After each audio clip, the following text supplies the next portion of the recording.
Welcome to Championship Friday. It's all about who's going to take home the big trophy for WESCO. Scott Oshman joined by Tim Boyle, our expert football analyst. Tim, how are you? I'm doing great, Scott. But how are you? You're doing double duty tonight. Double down. This is second of double, but this is we had a great game. Snohomish victorious over Mariner. But and we also have a special guest you might have heard earlier, Steve Willits from Sound Live Sports Network, and also plenty on the STSPN broadcast down, our Edmonds Community College sideline reporter. We're going to take a quick break, and then we got to break this down because this could be the matchup of the year. I'm excited. It's going to be a barn burner. All right, the American Family Insurance pregame coming up after this on STSPN. Your American dream is out there, so go get it. Dreams don't come easy. They're going to make you work for it. So put on your work boots, fire up your laptop, pour yourself a cup of coffee, because there's going to be some late nights. American Family Insurance is your American dream insurance. We protect your home, your car, your business, and the most valuable thing you will ever own. Your dream is out there. Go get it. We'll protect it.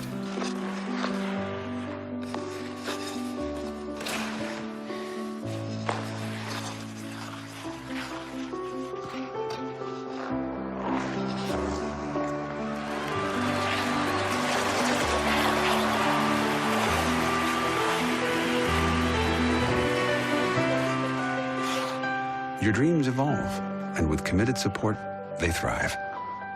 American Family Insurance.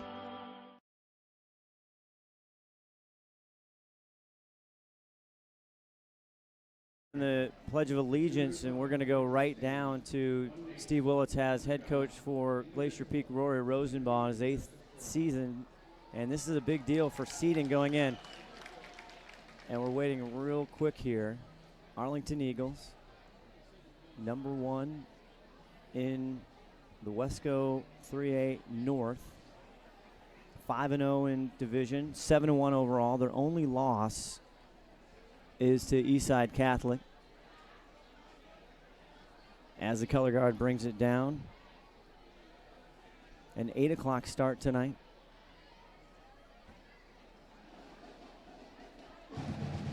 And go down to Steve Willits with head coach Roy Rosenbaugh. Steve? All right, we are live right now with head coach Roy Rosenbach. Coach, you got an Arlington team that runs a spread offense, an offense you really haven't seen that much of this year, if at all. Tough defensive team, too. What are some of the keys tonight in order for the Grizzlies to get this victory? Well, we got to take care of the football. We got to tackle well in space. They're a really good football team. It's going to be a barn burner, I think. But I think for us, if we take care of the football, force a few turnovers, I think we'll be all right. We'll see what happens. You worry about the players' nerves at all in a game like this? This is the biggest game of the year, really. I know you guys have played a team like Bellevue, but this is for the championship. What have you done to kind of keep the kids focused and ready to go this week? Oh, they're dialed up. If they need any extra motivation, then they shouldn't be playing. Now, one last question. It's starting to rain out here. We don't really know what we're going to get tonight. Is this going to affect your game plan at all? We'll see. If it does, it might. I mean, it could. The rain keeps coming. We may have to change it up a little bit. All right, good luck to you tonight. Back to you guys. Thank you, Steve Willits, our Family Insurance, American Family Insurance pregame show. Scott Oshman, Tim Boyle. Tim, we don't have a lot of time, but again, it's the classic best offense against the best defense. And they're very similar teams. We talked about this earlier. Glacier Peak only lost to Bellevue, the number 2 team in the state. Arlington's only loss is to Eastside Catholic, the number 1 team in the state. Although Glacier Peak, I think, played Bellevue a little bit better than Arlington played Eastside Catholic. But very similar, very high-powered offenses. Glacier Peak's offense is a little bit more balanced. You got, they're almost 50-50 on their run-pass, where Arlington's going to throw the ball up a little bit more. So I think you're going to see a lot of offense. And Glacier Peak, one of the better defenses in the state, I think is going to have their hands full tonight. And Ron the Wedge Henthorn on vacation. I don't know who will prove that, but he's not here tonight. And so we have Steve Willits, and Glacier Peak won the coin toss, so they deferred, and they will kick off. Yes, Arlington offense over 3,200 yards.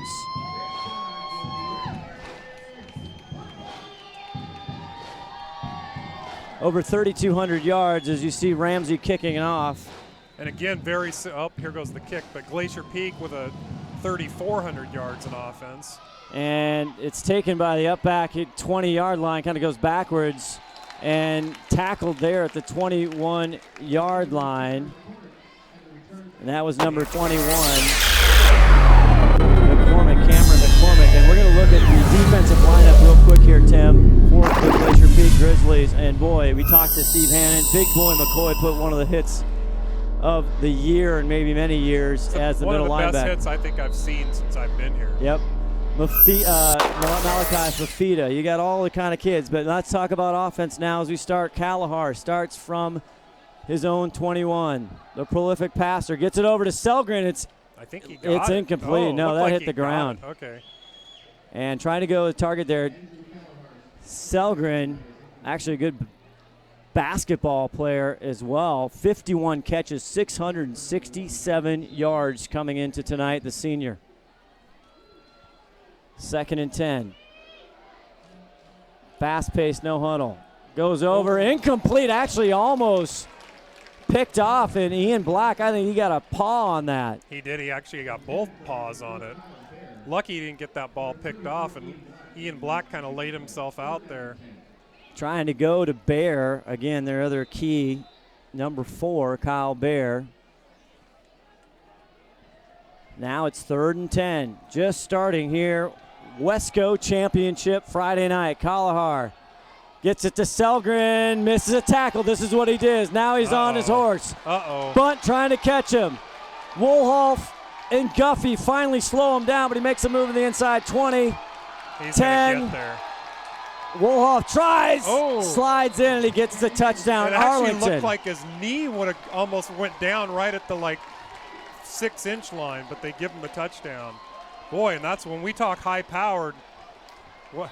That's just a blow right there. That is massive. What did he have, 60 or 70 yards after he caught that? From his own 21-yard line. That was unbelievable. And we want to go down to Steve Willits, who has Spencer Pettett as the kicker. 79-yard play by Selgren. Oh, almost blocked that. And it is. It was missed. And it is missed. Yeah, it was Andrew no good. Kalahar also does the kicking, number 15. Let's go now, Steve Willits, as Spencer Pettett. And how fitting that we do this interview as a point after touchdown is missed. One of the greatest kickers of all time here at, maybe the greatest kicker of all time at Glacier Peak, Spencer Pettett joining us. Spencer, the weapon, what are you doing here? You know, I just want to watch my boys come get another WESCO championship. So now you're playing football right now at the University of Nevada. Fill us in a little bit. First of all, you're in season right now. No game this week? No, we got a bye week, so next Thursday we head out to Fresno State, so I took my chance to come back and watch the guys. Now, correct me if I'm wrong, but you are redshirting this year, is that correct? Yeah, I'm redshirting, getting to travel and see the game from the sidelines, so that's not too bad. So fill us all in right now. What the kicker you're playing behind, he's a junior, I believe, so are we thinking that maybe get on the field a little bit next year and start maybe in the next 2 years? Yeah, Brent's a great kicker. It's good to learn from him. Hopefully I get on the field next year, and if not, I'll start for the next 3 years after that. I saw you coming out of the locker room earlier. What kind of advice were you giving the Grizzlies? And I hope it wasn't to stop number 1 on that first play because it didn't work. You know, I just told them to do their thing. That's what they've been doing all year, so I just encouraged them to go get the win. I got to ask you a weapon. I call him weapon once. Any predictions for this game tonight? I think Glacier Peak takes the rest 42-7. All right, you heard it right there. He thinks the next 42 points are Glacier Peak. The weapon heading back to Nevada just in a little bit here. We're glad to have him right now. Thank you, Spencer. Thank you. Oh, a little static there. Spencer Pettett, the weapon, Tim Boyle. Always good to see the weapon. Good to hear his voice. So, kind of a shocker. Boy, and all the chewed about 30 seconds off the clock, and what was that, 79 yards. Oh, boy, they're going to have to do something about that. And that's what they've been doing all year long. As, again, Kalahar kicks it off, and this is going to take by Dexter. Look out, Carter. He's going the other way with it. To the right, passes the 30, breaks through a tackle up to the 37-8-yard line. Dexter Carter, nobody had a bigger game last week or in many weeks than Dexter Look out, Carter. I was just going to say we didn't really get a chance to talk about that in the pregame, but Dexter Carter, 5 touchdowns last week. Breakout game for him. As you're seeing the Glacier Peak offense this year, they have been a juggernaut. And you see the freshman Aiden Ziomas at quarterback. Under center, Oh, no, it's Swim in there. He gives it to Black. Ian Black on the right side. He'll gain 6 or 7, and it's good to see Ian Black, and there's some extra hits there. That looked like he was tackled about 7 yards out of bounds. I'm surprised we didn't get a flag there. Cordell Cummings. And this is kind of the offense we saw against Bellevue in that first couple series, I think. Yep. It is. So leaves him 2nd and 5. They gave him 5 there. And again, yeah, Swim starting the game again, just like Bellevue. They give it to Black again. He finds a hole on the right side for an Umpqua Bank first down and crosses into Eagle territory. Yeah, Ian Black, I got to tell you, when he's on the field, he's got tremendous football instincts. Unbelievable. Good to have him back. He got, maybe he got 1 carry last week in the big wins against Edmonds Woodway. This time he slipped a little bit. Rain might be coming into play slightly there. And number 52, Hunter Gardosky, boy, he is a load. Leads the team in tackles, Tim, as they sit here at 2nd and 8, 10-24, 6-0 Arlington. 3 plays, 79 yards. Selgren to the house. Swim now gets it to Carter. He has to change direction, gets a nice block on the right side, and now he just bowls over Cummings, and I think he might have got an Umpqua Bank first down. No, just short. The thing you see about Carter, this last year he wasn't doing that. Last year he was kind of like trying to cut differently, and this year he'll go right at you and run you right over. Yes, he will. A little more speed and a little more strength this year. 3rd and 1. They fumbled the snap, and now Swim has to fall on it, and that again has been plaguing them off and on. For a couple years, actually. Yeah.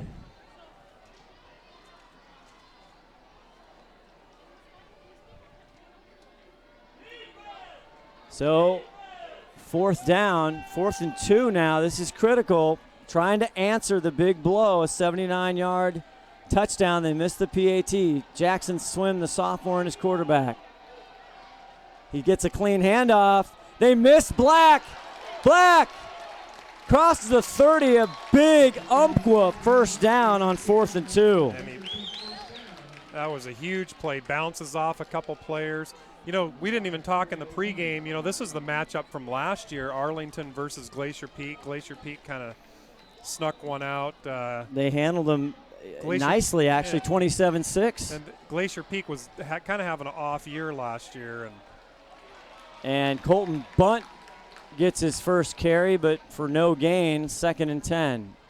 I remember the Arlington came here a few years ago when Glacier Peak was fairly new, and it was like 52-51. It was one of the most amazing games. Glacier Peak, I believe, pulled that one off. But it was just every time somebody got the ball, they scored. Wow. 9 minutes left in the first as the rain starts to come down. Another bobbled snap. Swim has to take it. Tries to get the corner. He does, luckily for Glacier Peak. Back. And there's a flag. Got to get the snaps together here. It's going to be a hold, so that will come back. Jake Reines, Brendan Berg. We'll see. I can't see if Anchor Graves is up there or Davis Vaness, but Malachi Fafita, and then, of course, Brandon Howard. And waiting for them to walk it back. What was the call, Tim? Holding. It was holding, yes. Yep. It's Glacier Peak. Arlington, again, that defense for Glacier Peak, they have not, this year, they're not used to giving up a three plays, 79-yard touchdown right off the bat. Not even remotely. And they're not used to, they have more speed than anyone. They're not used to not catching a player on a breakaway. Very true. Guffey actually caught up with him, but he got kind of juked a little bit. 8:39, now 2nd and 24, and now they take Swim out, and here's the Elmis. Gets it to Bunt, has a block, makes a cut outside. Cummings wraps him up and throws him out, and there's a flag. That's what they, Second time. Their luck, I think they probably got warned the last time, and this time the ref was the last one was actually worse than this one. So they'll get the yards back. Yeah, personal foul. They're going to get the first down.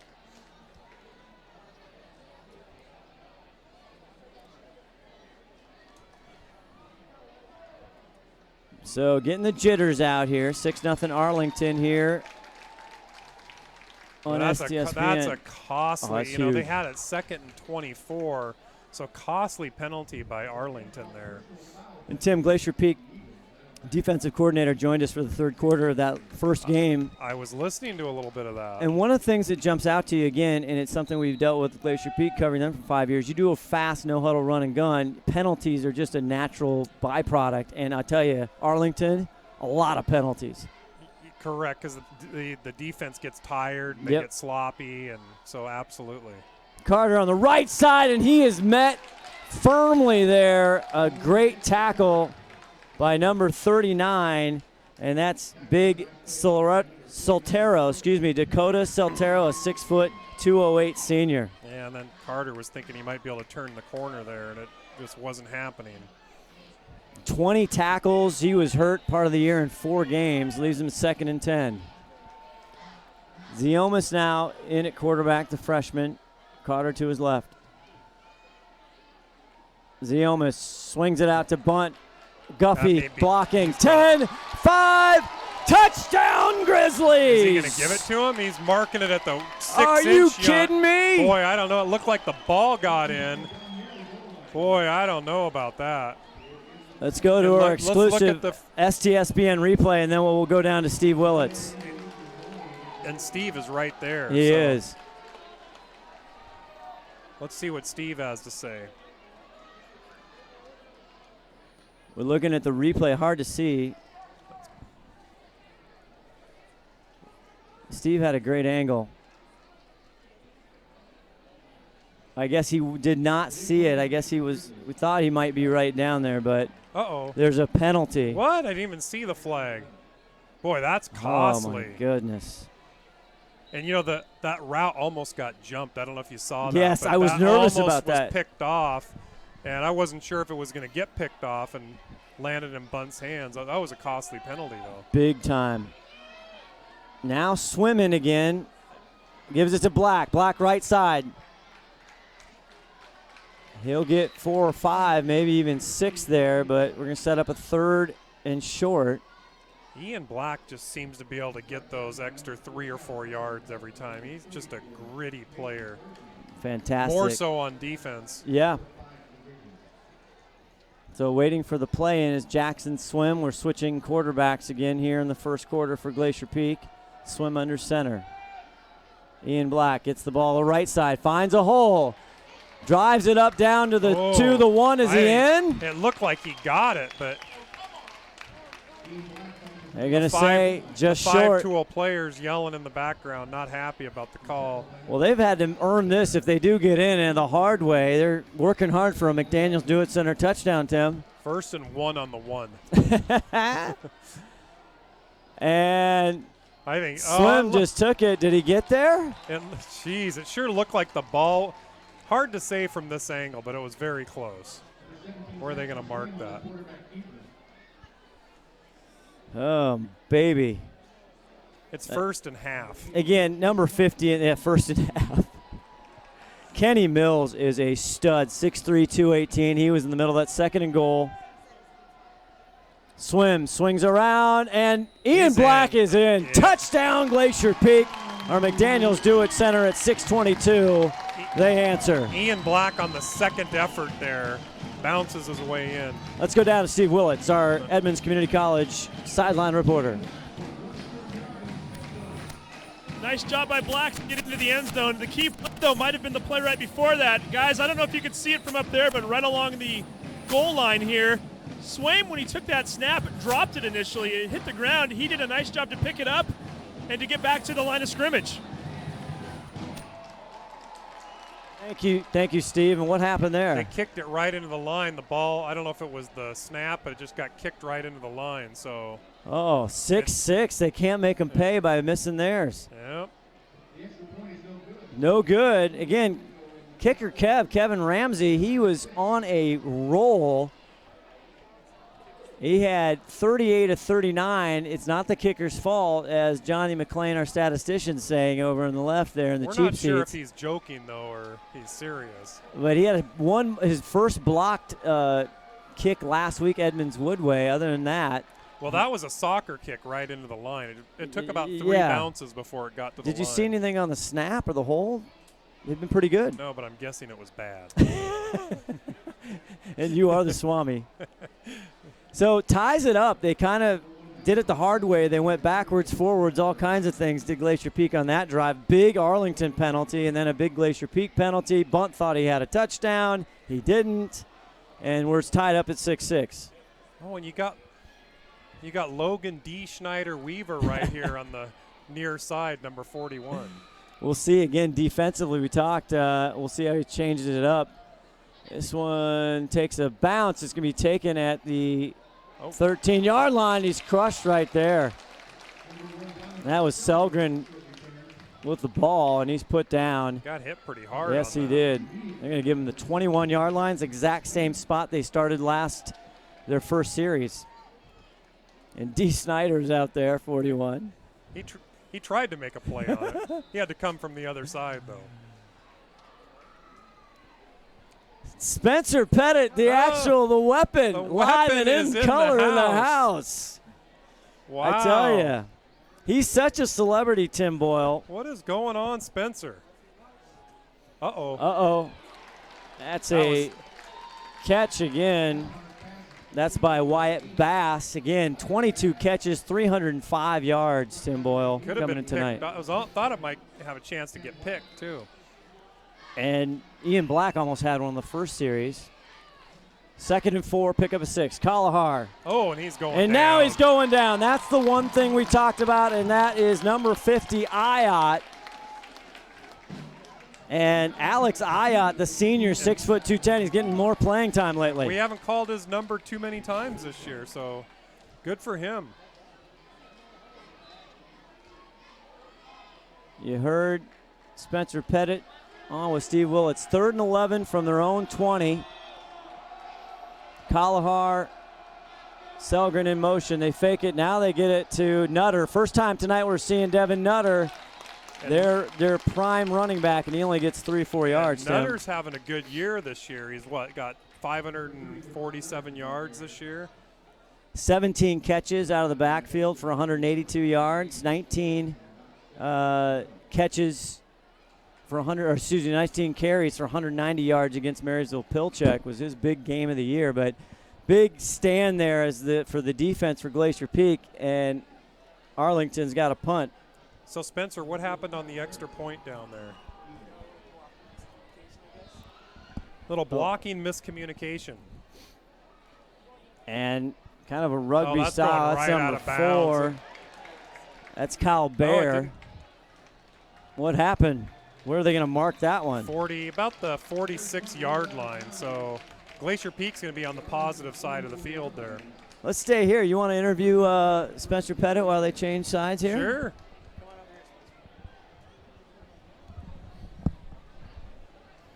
Spencer the Weapon is in the house. So it's fitting that you're here because we were actually talking a lot about you last week because you had the Edmonds Woodway game last year was a big game for you. Yes, sir. I'm sure you that remember was a huge that. one. Yeah, that was a lot of fun. By the way, Spencer, you got to do the play-by-play. Play-by-play?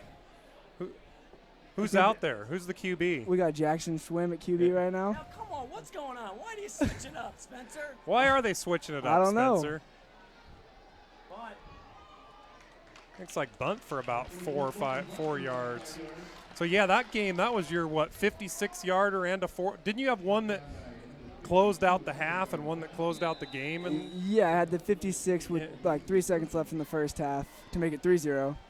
And then the 45-yard game winner with, I think, 1 second left. Who does that in high school football? Just to get us to the playoffs. That was a lot of fun. And so Nevada, they're on a bye this week? Yes, sir. We played Thursday against Fresno State. You got a Thursday night. Is that like an ESPN? Yeah, it is on ESPN. Oh, wow. All right, we're going to have to look for you. He's big leaguing us. There's a first down. Oh, and number 5's trying to get a little extracurricular in there. Was that Schwim ran it, I Schwim? think. Yep. Umpqua Bank first down, ladies and gentlemen.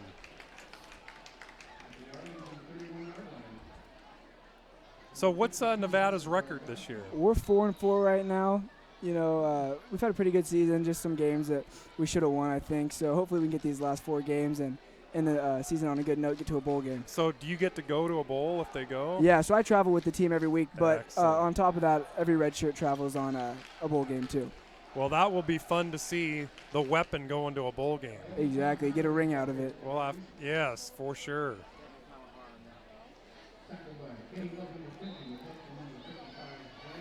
The QB got him on the tackle. They have been switching it up quite a bit all year. I mean, I watch you guys every week, so. You're one of our loyal 39 listeners. Of course. Oh, there goes Dexter Carter. He's finding the corner, and he runs right into him. He doesn't go down without a fight, so he picks up about 5 yards, and Dexter just doesn't avoid tackling. He runs right into him. Let's go down to Steve Willits on the sideline, see what he has to say. So, guys, while you have Spencer on the air, I need to ask a quick question. I want to know what kind of math they're teaching at Nevada. I didn't think about this during the interview, but the score was 6-0, Arlington's lead. And I asked him for a prediction, and he said 42-7. Where was Arlington going to get that 1 point? Spencer?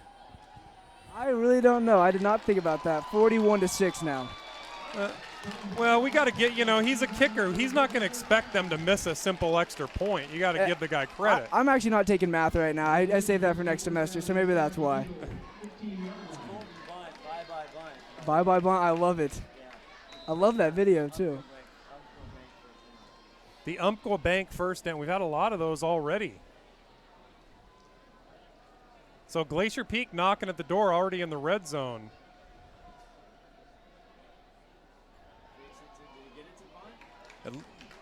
Is that Ian Black or bunt?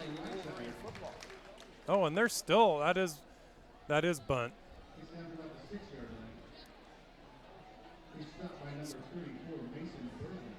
It's going to be about 1 yard short of a first down. 2nd and 2. I think we got Dexter on a touchdown right here.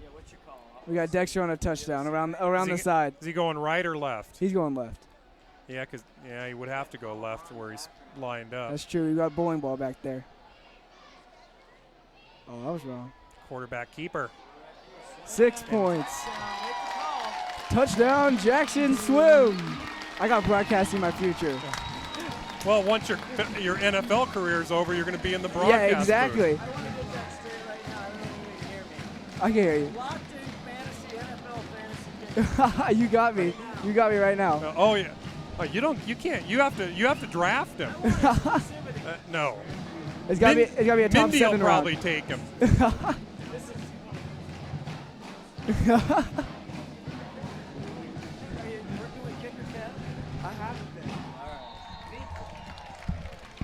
All right, Spencer Pettett in the house. The weapon, baby. Thank you, Spencer. I can't wait to watch you. Thursday night, next Thursday night, Fresno, ESPN, prime time. The weapon goes prime time. All right, Spencer. Glacier Peak goes up 13-6. We will take a Fred's Rivertown Alehouse timeout over Arlington. Championship Friday night on STSPN.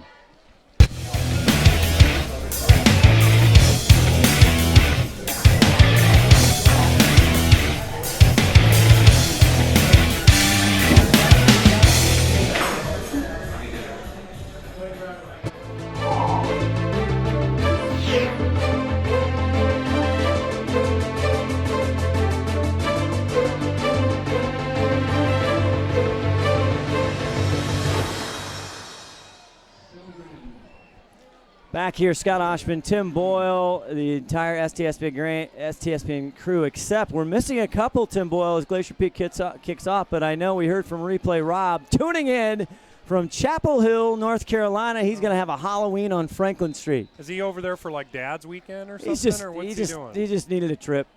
Needed a trip. He's visiting his oldest daughter. Uh-oh! And Who's did he got get that? back on that? It looks Nutter. like Logan Weaver might be on it.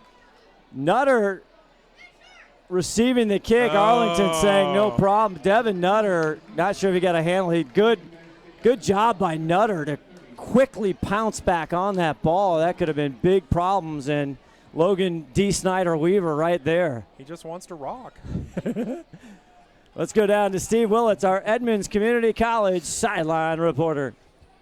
Yeah, interesting play there, guys. Watching it from right down below here, I couldn't tell who the player was, but one of the GP players might have even helped Nutter get back on that ball. It looked as though Nutter was going to stumble and fall a little short of it, and he got bumped at the last second. I think he got bumped right into the top of the ball. Thank you, Steve. Awesome. Kalahar.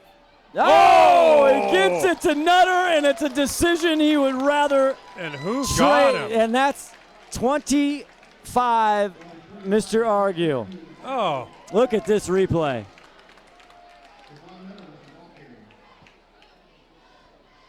And I think, did he have almost like a option read, like where he was didn't have to hand it to him? Argue just absolutely undresses him. Lost a 3. Now Kalahar's going deep for Bear. It's caught at the 45. He's taken down by McCoy, but. Ooh, and that's a great tackle by McCoy. Got him by the ankles. That could have been another 6 points there. What a huge play. They had him pinned back, 3rd and long. And Kyle Bear. 36-yarder. Man. We didn't do predictions today. We didn't. It's 36-24 Glacier Peak. All right, Kalahar back to pass again. Now Fafita on him. Spins out of that. Still going backwards. Fafita on his ground. Throws it out of bounds. And he makes a good decision there to throw it out of bounds. Trying to go to Pressure Selgren. from everywhere. Actually did a good job of scrambling around back there. 1:06 left in the first quarter, 13-6 if you're just joining us. Arlington, first series, 3rd and 10, a 79-yard pass play, touchdown to Donovan Selgren. Our stat man likes that, just one play, 79 yards. That's easy. Kalahar. And he goes back to Selgren, and you better keep him, and he does. And Devin Wolhoff, boy, hangs on by a thread. And Devin does a great job of holding. He's kind of just had some jersey there and was able to. Takes a lot of hand strength to actually do that. It does, and he, boy, you miss Selgren, and he's gone. We saw that. You see the replay right there, our exclusive on STSPN. 3rd and 5. Kalahar back. He's going deep. Now he's going to Bear. Overthrows him. Ethan Smith there on the coverage for Glacier Peak. Almost actually came up with that. And 35 seconds left in the first quarter. So big shout out to Replay Rob over there at Chapel Hill visiting his oldest daughter who attends that fine university, the Tar Heels. He's got his youngest daughter there, Kelly, there as well. Why not? What? Malachi with a little encroachment. Well, that's a. It's going to cost him 5 yards. That was cost him a first down. Wasn't it 4th and 5? Was it 4th and 5? It is 4th and 5. That's a costly one there. Big time. Did it actually get all the way to the? Was it 5.5, or was it 5 on the button? Well, we'll see. Are they going to measure? I think they're going to bring it out. He's saying no. The side judge there saying he's short by about 8 or 9 inches. I'm glad he's got the ruler out. 35 seconds left. Guess it brings it a 4th and 1. They changed the package for the Eagles. I don't think they're going to punt from there, but they got somebody lined up pretty far back. 4th and 0, they're calling it. Greg Deiler, the head coach, 8th year. You ever see him say 4th and 0? No, never. And Kalahar takes it for the first down. An Umpqua Bank first down for the Eagles. So a big play, get them out of trouble deep in their own territory, and that's that penalty killed them. The defense handed them one there. And we talk about Ron the Wedge Henthorn, all his fans. I mean, we're getting killed right now on Facebook, Twitter. Where is the Wedge, Tim? I know, people are just going to stop tuning in. It's unbelievable. He is taking some well-deserved rest down in Arizona. Say hello to Ron. Kalahar, right side, Selgren. This time, Wolhoff is there. And Devin, another big play by Devin. Still a gain of 5. But I got to go back to your last. What do you mean well-deserved rest? The guy's retired. What are you talking about? And that was. I need some well-deserved rest. Yes, you do. That was Wyatt, by the way, number 6 on that tackle. Check that, I think that was. Sorry about that. But that ends the first quarter, 13-6. You're watching Western Conference WESCO Championship football on STSPN.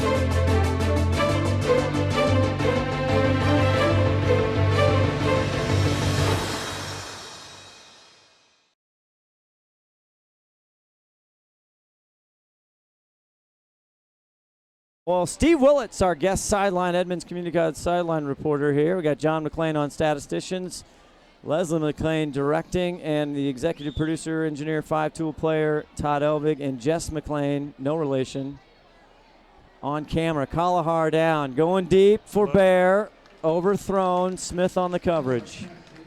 Good 3rd thing and it was 6. overthrown. Yeah. Well, they have no mercy, though. Can you tell already by the Arlington Eagles? They just go for your throat every time. Yeah, they're not going to take their foot off the gas ever. It's fun to watch, though, but a very good challenge, as Steve Hannon, the defensive coordinator for Glacier Peak, talked about earlier tonight with us. And those D-backs are going to get tested. Kalahar, 3rd and 6, right side, goes over, tries to pitch, try to go to Selgren, no, out of bounds, incomplete. Again, Wyatt on the coverage. And the offensive line for Arlington's actually doing a pretty good job. Kalahar's doing a pretty good. He likes to roll out a little bit. Yeah, he is a seasoned professional. I'll tell you what, he is. He's put up gaudy numbers, made good decisions. Again, only 7 interceptions with all the passes that he does. Only 7 interceptions through 8 games. Very pretty good. accurate. Now the little screen, and this gets to Nutter. Nutter will get an Umpqua Bank first down. Great play call for the Eagles. Yeah, I thought I saw a hold on that play, too, so they got away with one. But Guffey, well executed. Guffey on the tackle, and it's a good time to talk about Guffey. Guffey. Had a big game last week, actually. You know, he was actually the leading receiver. We talked about that earlier. But you had Dexter Carter kind of stealing the spotlight last week. He hasn't taken over. I mean, he's done a lot. Don't get me wrong. He had, against the first game of the year, Snohomish, 10 catches, 135 yards. As Kalahar rolls to the near side, now getting chased. Now he's just got to get out of bounds. That's coming back 10 more yards because there was a hold back there. Big Josh Elvig, the mini tool, pushes him out, and that's a flag, as the Swami Tim Boyle said. 11:30 left in the second quarter. Let's get the official call here. They're asking GP if they want to accept it. I think they nodded yes. So that'll pretty much push an him. easy decision there. Yes. You want to push these guys back as much as you can. 66% completion for Kalahar up through coming into tonight. 174 for 265. 2,141 yards through the air for the senior Andrew Kalahar.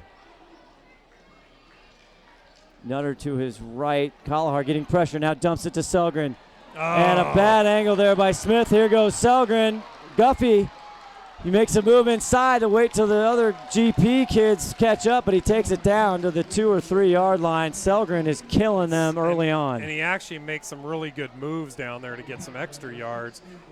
The quarterback almost got drilled too and got it out just in time.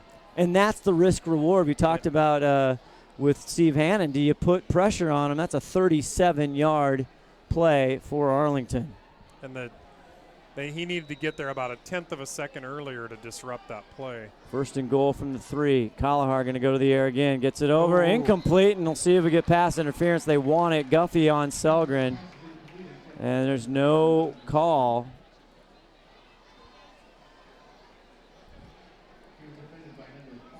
Second and goal now for the Eagles. 13-6, Glacier Peak up. 11-12 left to go in this first half. Now Glacier Peak just hoping they can hold them to a field goal here. Although nobody's been able to put one through the uprights yet today. That's true. I mean, Glacier Peak, you got to understand, they've only allowed through 8 games 103 points. So they have not given up a lot of touchdowns.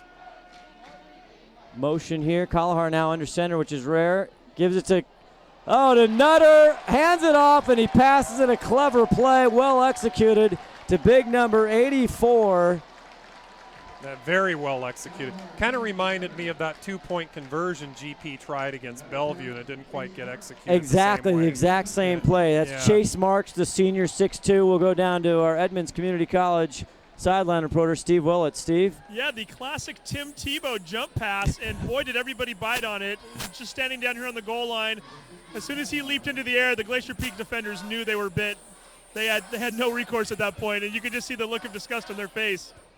Bear with the hold, Kalahar with the kick, and finally we have a successful extra PAT, Tim. I don't know how that went. Guffey was so close to getting. He laid himself out, and not sure how he didn't actually block that.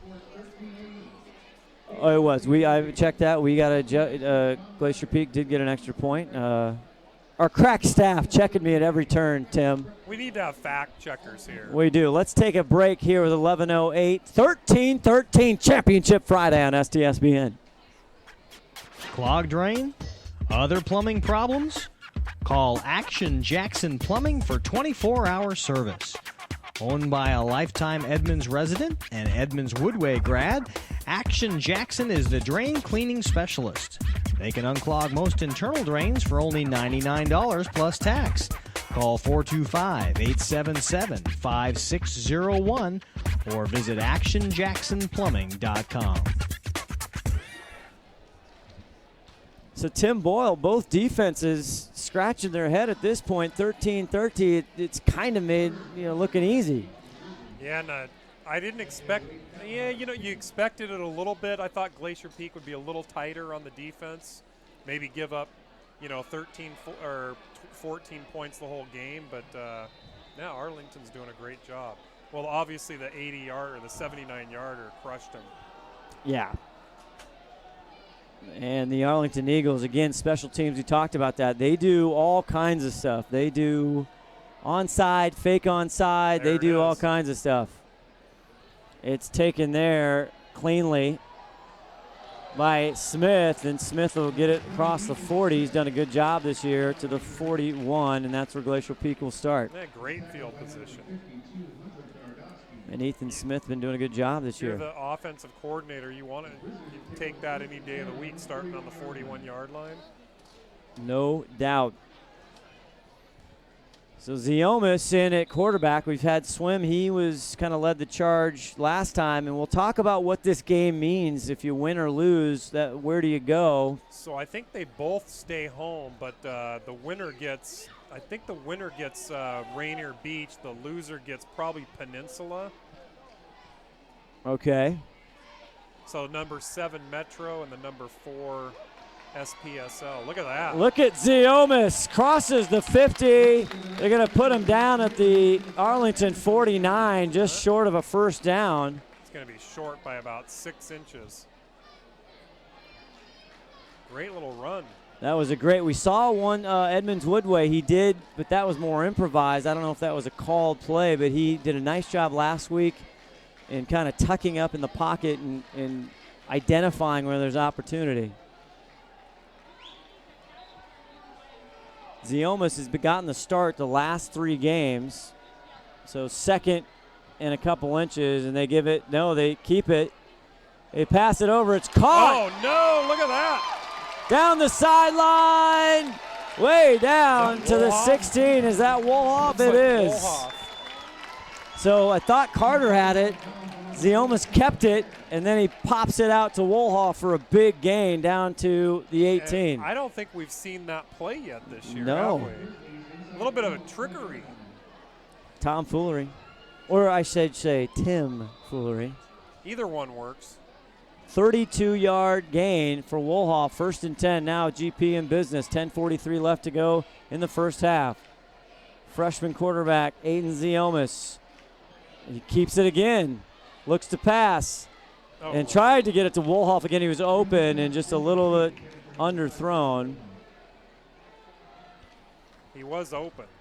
That would have worked. It was there. They kind of have Dexter, when they have those trips right like that, it's kind of a funny setup. And then they got Dexter Carter in the backfield, so you got to kind of like guard everything. We haven't seen Ian Black get a carry yet since the first series. Again, he was kind of in that one bunched up, that kind of Bellevue Wolverine, I think they call it the Panther set with swim in. So 2nd and 10 on the Eagle 18-yard line. 10:38 left to go in the second quarter.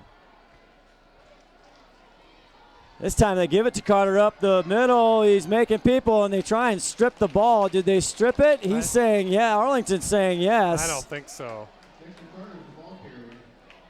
Oh, they're giving it to him. Wow. Really? From here, it looked like he was down. Let's go. We need to go to Steve Willits. Well, let's look at the replay, and you can tell Steve, see if Steve had a good angle on what he saw. Our Edmonds Community College sideline reporter, you're watching the replay, and he strips it as he was going to the deck, Yeah, Tim. hard to tell from down here, guys, as Carter turned his body to me as he was going towards the ground. It did look like the ball was out. I saw him hit the ground, and I didn't see the ball at that point. Might have been the right call from the referees. Yeah, it looks like, thank you, Steve. Looks like the replay does confirm the call. So they were driving down. They turn it over, the first turnover of the game. A fumble, and here comes Arlington. And looks like Ian Black got a piece of him before he went down. Quarterback Kalahar takes it. So costly fumble there. Glacier Peak driving in the red zone. You know, those are the type of things in a game like this that could be the game breaker right there. We might look back on that. 2nd and 6, they gave him 4 on that. Kalahar in the shotgun as usual. Nutter, but nothing doing. And the mini truck, Ricky Kranz there along with Fafita. Yeah, Fafita had him high and low. 9:36 in the second quarter. Scott Oshman, Tim Boyle, our special guest here, Steve Willits, as Ron the Wedge Henthorn is out of town. 3rd and 8. Kalahar this time has time. Going over to Bear, and he catches it. Good catch by Bear as Bunt was on. I think Bunt couldn't believe he caught the ball. Yeah, I think he threw that right into coverage too. It was actually covered well, but put it in the right spot.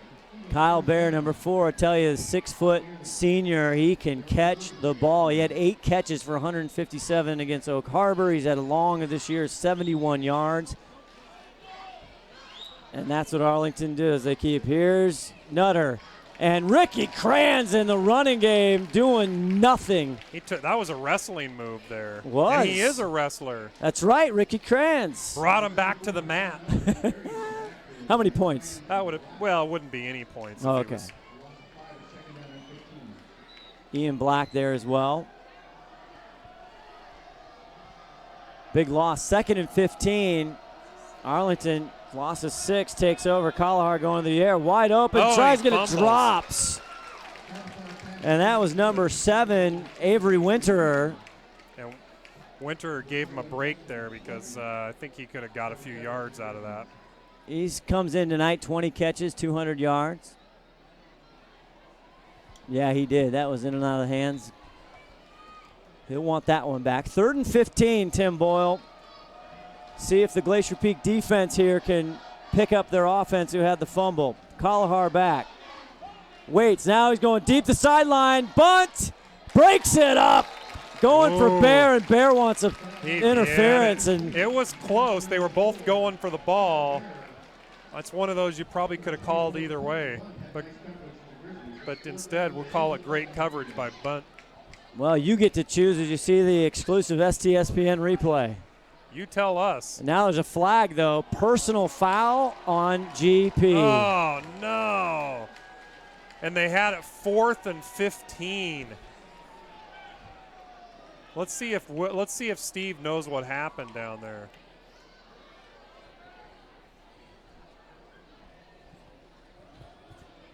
See if Steve, did you see what happened down there?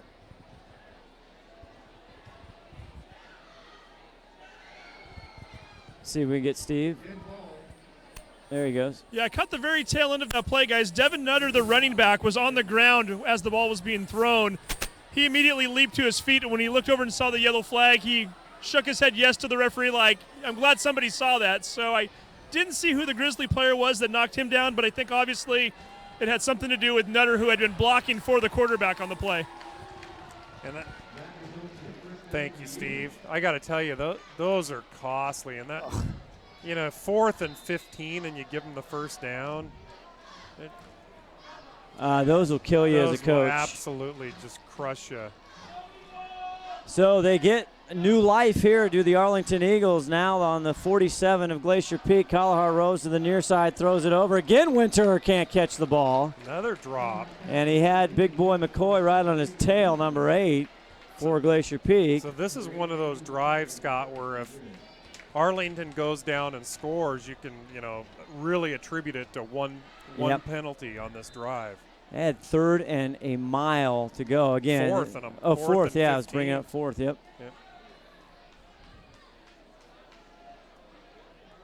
Wyatt Bass, the near side receiver, Bear, and then on the far side, you got Bear on the far side. Winter here in the slot.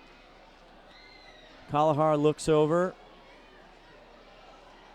Daler, 8th-year great coach out of Arlington.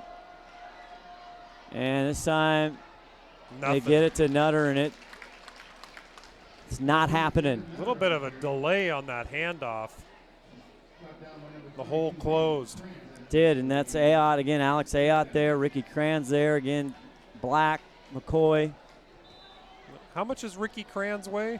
Well, they did update. I just checked that. It's interesting you asked because he's up to 165 now. Whoa. How's he going to wrestle 152? 3rd and 9. Big 3rd down. Kalahar! They cannot get him. He gets loose. Now another Grizzly, and he finally is going to go down. And no one happier than Malachi Fafita, who could not get him in his grasp. He chased him down twice on that play. And you got to give it. Malachi's one of the few kids who's playing both sides. And Malachi's actually fast for his size. So He's 4th and 10, man. Freakishly fast. He is. We talked about on the farm with freshmen, his younger brothers, bigger than he is. We're going to see him on the wrestling mats this year, too. No doubt we should.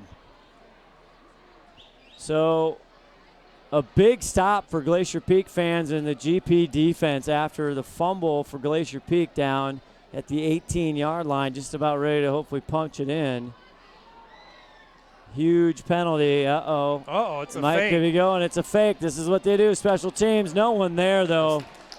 Good call to not try to intercept that. Yep, Kyle Bear. That's what I was talking about. Their special teams, Tim, as I watched and listened to some of the games, they're doing this stuff nonstop. They've gotten so many points off special teams. And, we talked about that earlier. You can do that when you're playing some of the teams they've played, but you get into this playoff atmosphere, it becomes much harder to pull those things off, and they cost you. It really costs you a lot, too, when you can't pull them off.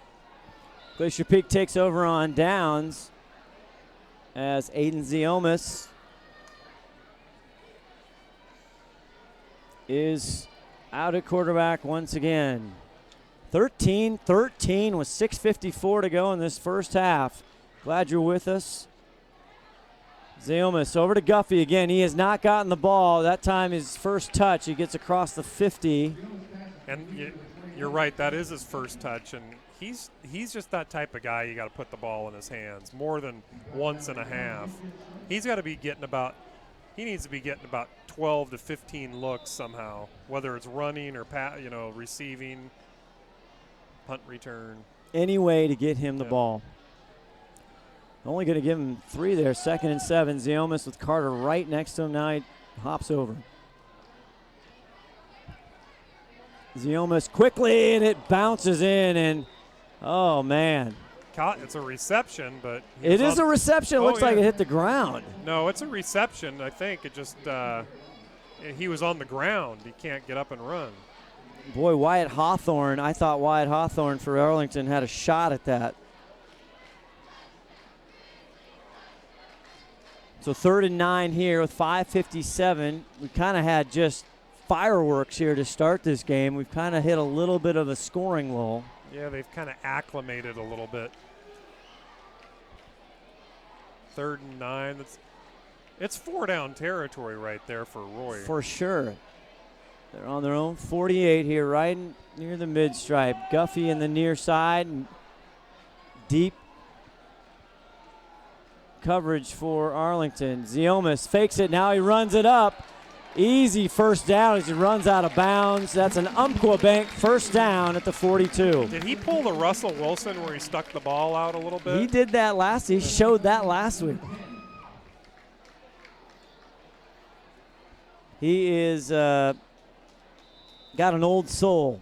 Yeah, it's as far as his wisdom. Play because he saw the hole there. I don't know if that was designed for him to run. It kind of looked like it did. You know, he really was quick to tuck and run. Exactly.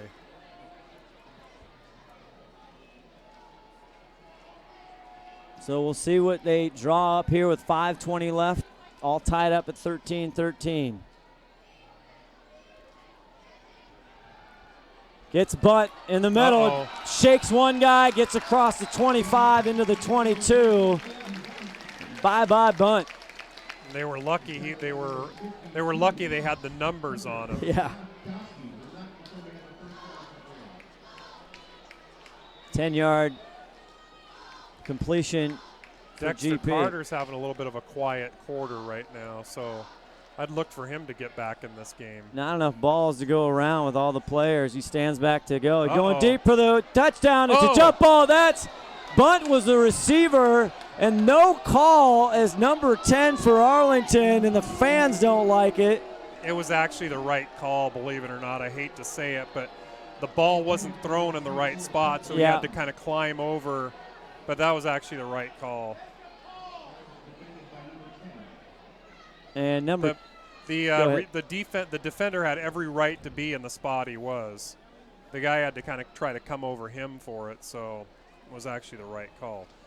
I got a lot, here's the thing about the refs. I got a lot of respect for the refs. Yep. But we want them to be wrong. People want the refs to be wrong. Absolutely. It's part of the entertainment. It is. You want to complain about the refs. And I like it as much as anybody else.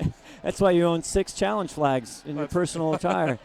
Bunt on the side, and bye-bye bunt puts some power behind the bye-bye, and he drives it to the 11 or 12. He decided to just go north instead of east and west on that one.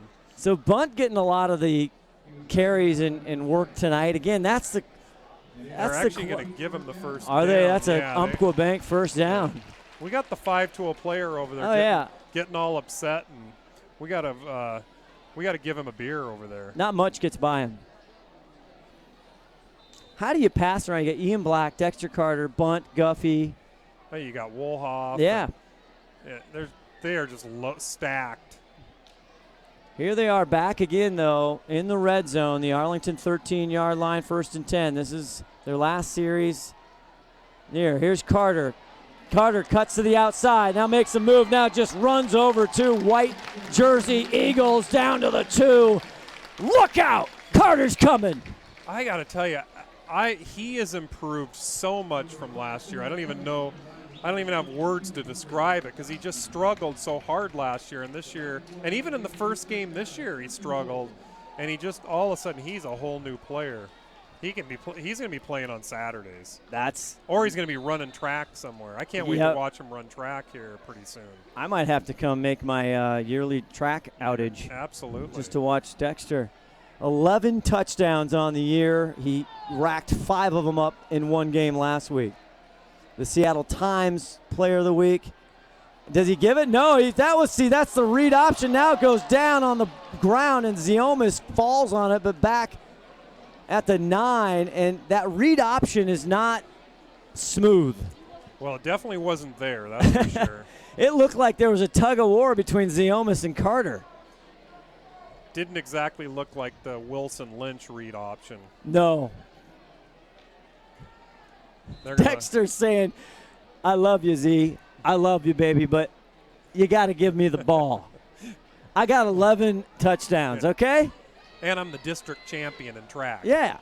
Give me the ball. So now 2nd and goal from the 9. This time he gets it to Carter on the right side. They like the near side, the short side of the field. This time Arlington comes up. Big number 52, Hunter Gardowski. 41 solo tackles. Ugh. That's a good season right there. And Glacier Peak uses that short side of the field a lot. I personally like the long side of the field. I'm with you. It feels more natural. 52, a senior, 6'2", 204. He had 17 tackles against Marysville Getchell. That's ridiculous.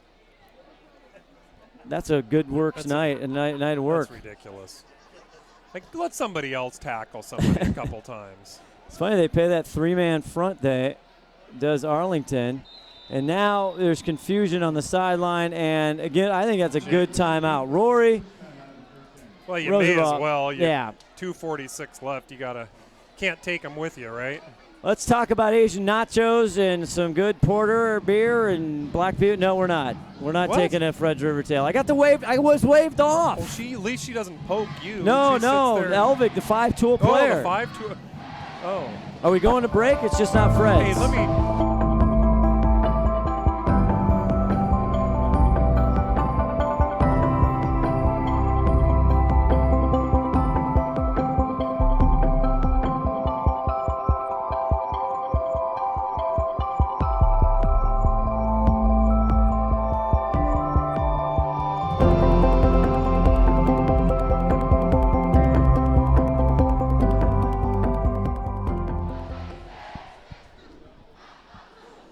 I don't want to be over dramatic, even though it's one of my When does that strengths. ever stop you Exactly.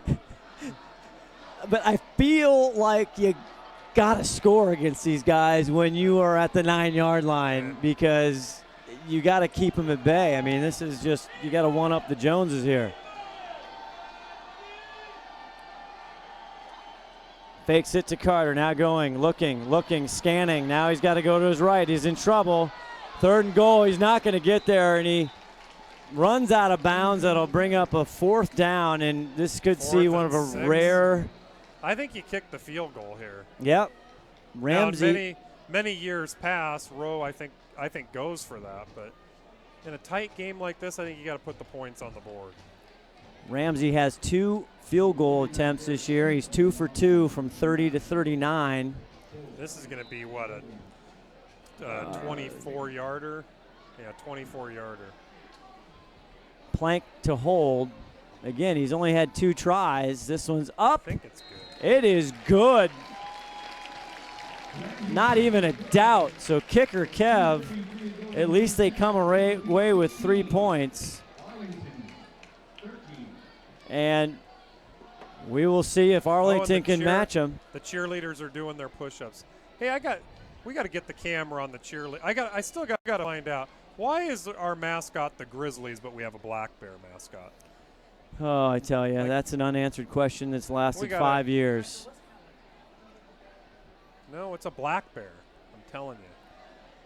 Let's see if we can go down to our Edmonds Community College sideline reporter tonight, Steve Willits. Steve, I want to know what do you think, what's going on there? You think they're evenly matched up front, or is Arlington getting some push? I'm killing him because he can't hear us. Just testing him.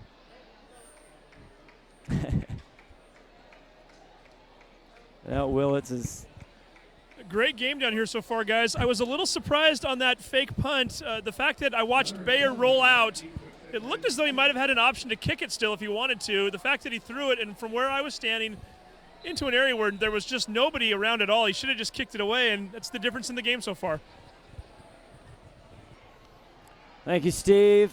It's been taken by 21 and kind of a short kick, and he'll get all the way up to the 40 with 2:28 left to go in this first half. A little bit of a pooch kick there.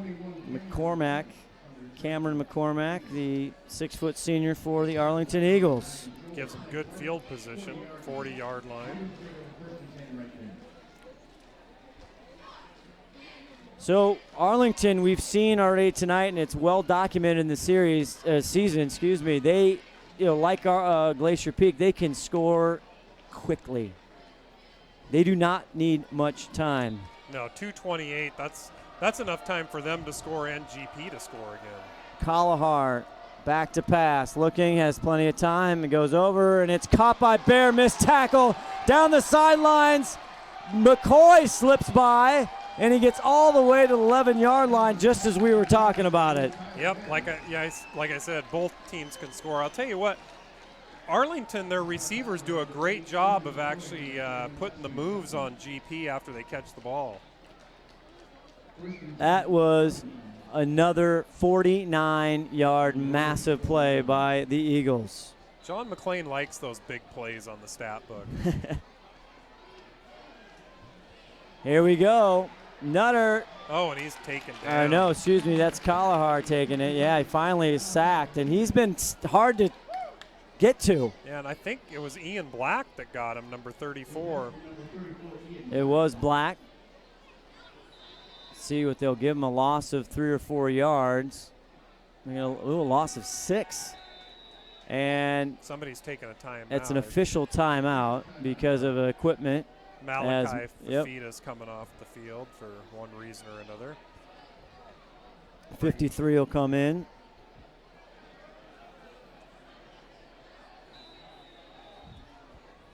They wind the clock. 1:52 left. That's Jake Ranis.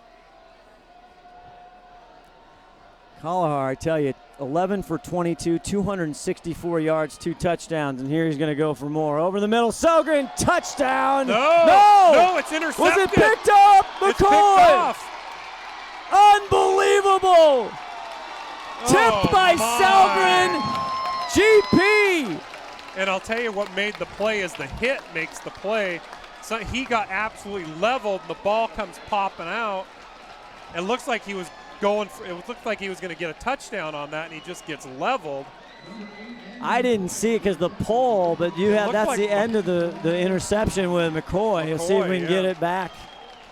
Boy, my goodness, what? That's huge. That would have been 6 points. This could end up being a big swing here. I thought they had Selgren kind of jumping up in the air, and I could see Selgren's hand, but I couldn't see him come down because of the pole. And here's the pass. Yeah, the catch, you're right. The hit. Guffey, the hit man, Guffey. Puts on a huge hit, and now Glacier Peak, Ziomas gets it to Carter. Carter cuts back the other way, and he carries an Arlington pile to the 20 for an Umpqua Bank first down. And I'll tell you what, Guffey, that just won't exactly show up on the stats for him, but he actually saves a touchdown, so it's almost as good as him scoring one. And McCoy aware enough to be there for the tip drill. That's just massive with 1:10 left to go. See if Glacier Peak can get going. This time Carter met right away. By number 58. 55 or number 50? Kenny Mills. Oh, 50, okay. Yep. 50 or 55, I thought I saw. It was 50. Okay, Benny Madrigal-Rios, he's 6 foot, 248-pound senior. Monster, 49 tackles, leads the team in sacks. Ziomas fakes to Carter. Now he's going deep down the seam. Nobody there. Lucky that one's not intercepted. Bunt. Overthrown by about 7 or 8 yards on that play. Brings up 3rd and 11 with 29 seconds to go in the half. Do you go? Do you just try and run it? Well, I think Rowe's going to go for that. I think I go for that at 29 seconds left. Why not? Stay tuned for our Action Jackson Plumbing halftime show here. We'll have all the replays from the first half Steve Willits will try and get head coach Roy Rosenbach going into halftime. And 3rd and 11 here for Aiden Ziomas. Dexter Lone setback. Now he kind of looks jittery, and Marks has him in his grasp, and he takes him down. That might end the half right there, unless they take a timeout. Oh, GP's taking a timeout with 18 seconds left. They're gonna 4th see and if 11. They can get 4th and 11. They should just let it run out. And again, I don't know. Maybe Arlington took that timeout, but yeah, I don't know. Are we gonna take a Fred Rivertown Alehouse timeout? Let's take one real quick. 18 seconds. 16-13. GP up by 3. WESCO championship on STSPN.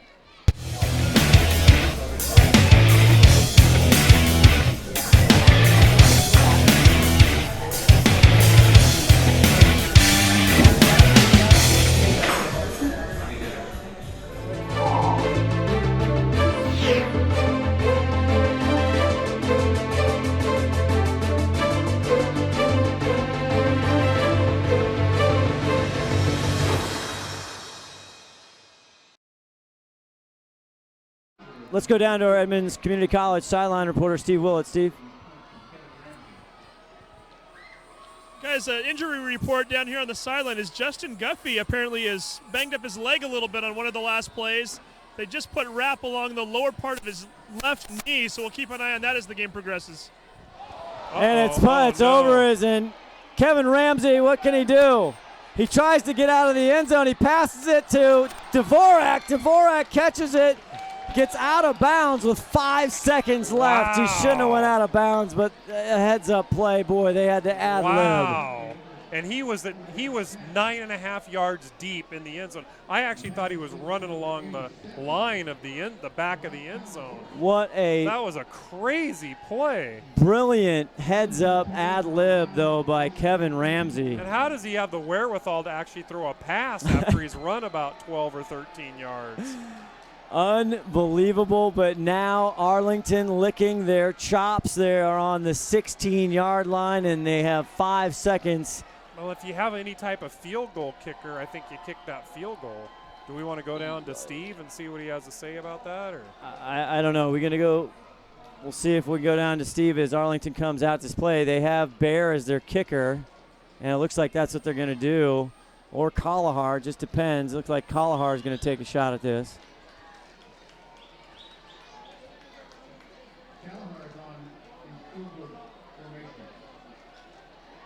So this is going to be a 33-yard attempt, and it's blocked by Bunt. You can't run it back in high school, but a big block by Bunt. Let's go down to Steve Willits, who he's going to have to get there before the KKRO gets there. A big plays there at the end, Tim Boyle. That was huge. Hey, in a game like this, we keep saying it, who knows if that can cost him the game or not.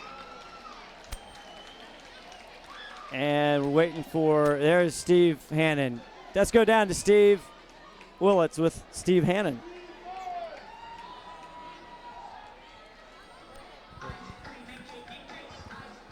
We got to turn his mic on. Coach Rowe snuck by us, but we do have Steve Hannon, the defensive coordinator for Glacier Peak. Coach, a lot of times it's a big heavyweight fight. You kind of measured up against how you take the first team's or the opponent's first punch. You guys got punched right off the bat with that Selgren touchdown. What adjustments did you make after that, or what did you tell your defense? Yeah, it's a frustrating thing. I think we had the right defense in. The kid makes that quarterback is good. So we're going to put another defensive back in the game. We've checked back off the pressure because the kid's killing us when we're coming after him. So we'll go talk to the coaches and figure out what to do, but they're doing a really good job. Both teams are. And it looks to me from the sideline here as though you're putting a lot of pressure on Kalahar, but a lot of that has to do with down the field and what's going on.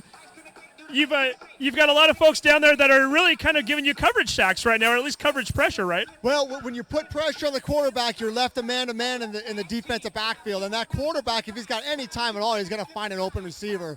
So we gotta mix it up a little bit, send pressure at times, but sit way back at times too. It should be an interesting second half. All right, appreciate it, Coach. Good luck to you. All right, thanks. Thank you, Steve Willits. We will now step away and get ready for our Action Jackson halftime show. Glacier Peak up 16-13, entertaining Friday night championship football only on STSPN.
here at the Action Jackson Plumbing Halftime Show. Scott Osborne joined again with Everett Herald's Aaron Lammers covering this game and the earlier game, the Snohomish win. But Aaron, what is going on here? 16-13, by the way, our viewers are watching the replays from the first half. So we're at 16-13 at halftime here at Veterans Memorial Stadium. Aaron, good to see you. Thanks for coming back. And what's your thoughts on this crazy first half?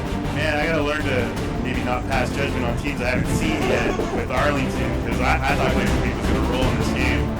Arlington is a very, very good football team. I didn't realize how good they really are. Their quarterback's outstanding. Glacier Peak shut down their running game right now, but it's not really mattering the way that they're throwing the ball. And defensively, they're strong too. I think we're in for a great play back. That would be fun. It is for the WESCO Championship Friday night here. Kalahar, I mean, I tell you what, he has over 2,000 yards passing. But then he's got the big three, Selgren, Bayer, Bass. Bass hasn't even got that involved tonight. And Winter, Avery, he's missed a couple. He's dropped a couple, which is rare. But Selgren, I mean, he's making guys miss. And you watch the Bellevue Glacier Peak game, they don't normally miss. Yeah. And that's a big credit to Arlington. Yeah, for sure. And I mean, I think Bayer's got like 3 catches, and all of them are over like 35 yards or something like that. Yeah, I mean, both Selgren and him have over 100 yards in receptions. Yep. Yeah, so those guys, I mean, he's got a ton of weapons for sure to throw the ball around to. I think kind of a key for them was, Kalahar comes out, he throws 2 incompletions, and then on that third down play to start the game, he throws a 79-yard touchdown to Selgren. That really seemed to get them rolling, and I think maybe Arlington needed that a little bit to kind of jumpstart them in the early going, and they seem to feed off that energy going on in the first half there. What do you think, again, in the second half? Do you think there's going to be big adjustments? Glacier Peak, for our Glacier Peak fans out there, we saw kind of shades of that Bellevue game, meaning they went with different sets. They had swim up there and kind of their run offense, their Panther side, what they call it. And you had Ziomas out there. Do you think you make a big adjustments offensively for Glacier Peak?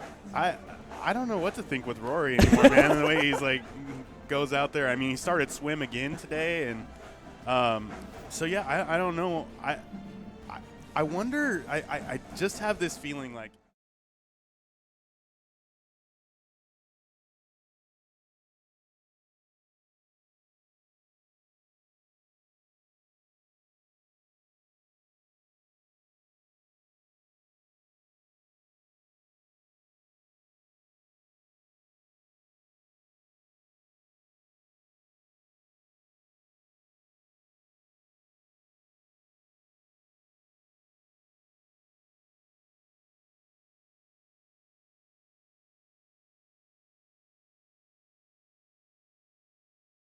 And then it kind of slowed down, but talk about crazy plays. Just the first half alone, the way it ended, you had a punt or a snap over the punter's head, and he throws it, gets a completion, and Arlington takes over, sets up for a field goal that's going to tie things up going into halftime, and then it gets blocked. And if the kid who blocked it, if he would have saw where the ball went, he could have scooped that thing up and ran it for a touchdown at the very end of the half there. Colton Blunt. Yeah, I mean, that was a crazy ending to the first half for sure, but I mean, I think if what we saw in the first half is any indication, these offenses are going to keep moving the ball, and I'd expect this thing to get up into the high 30s, low 40s for both teams by the time this thing's over.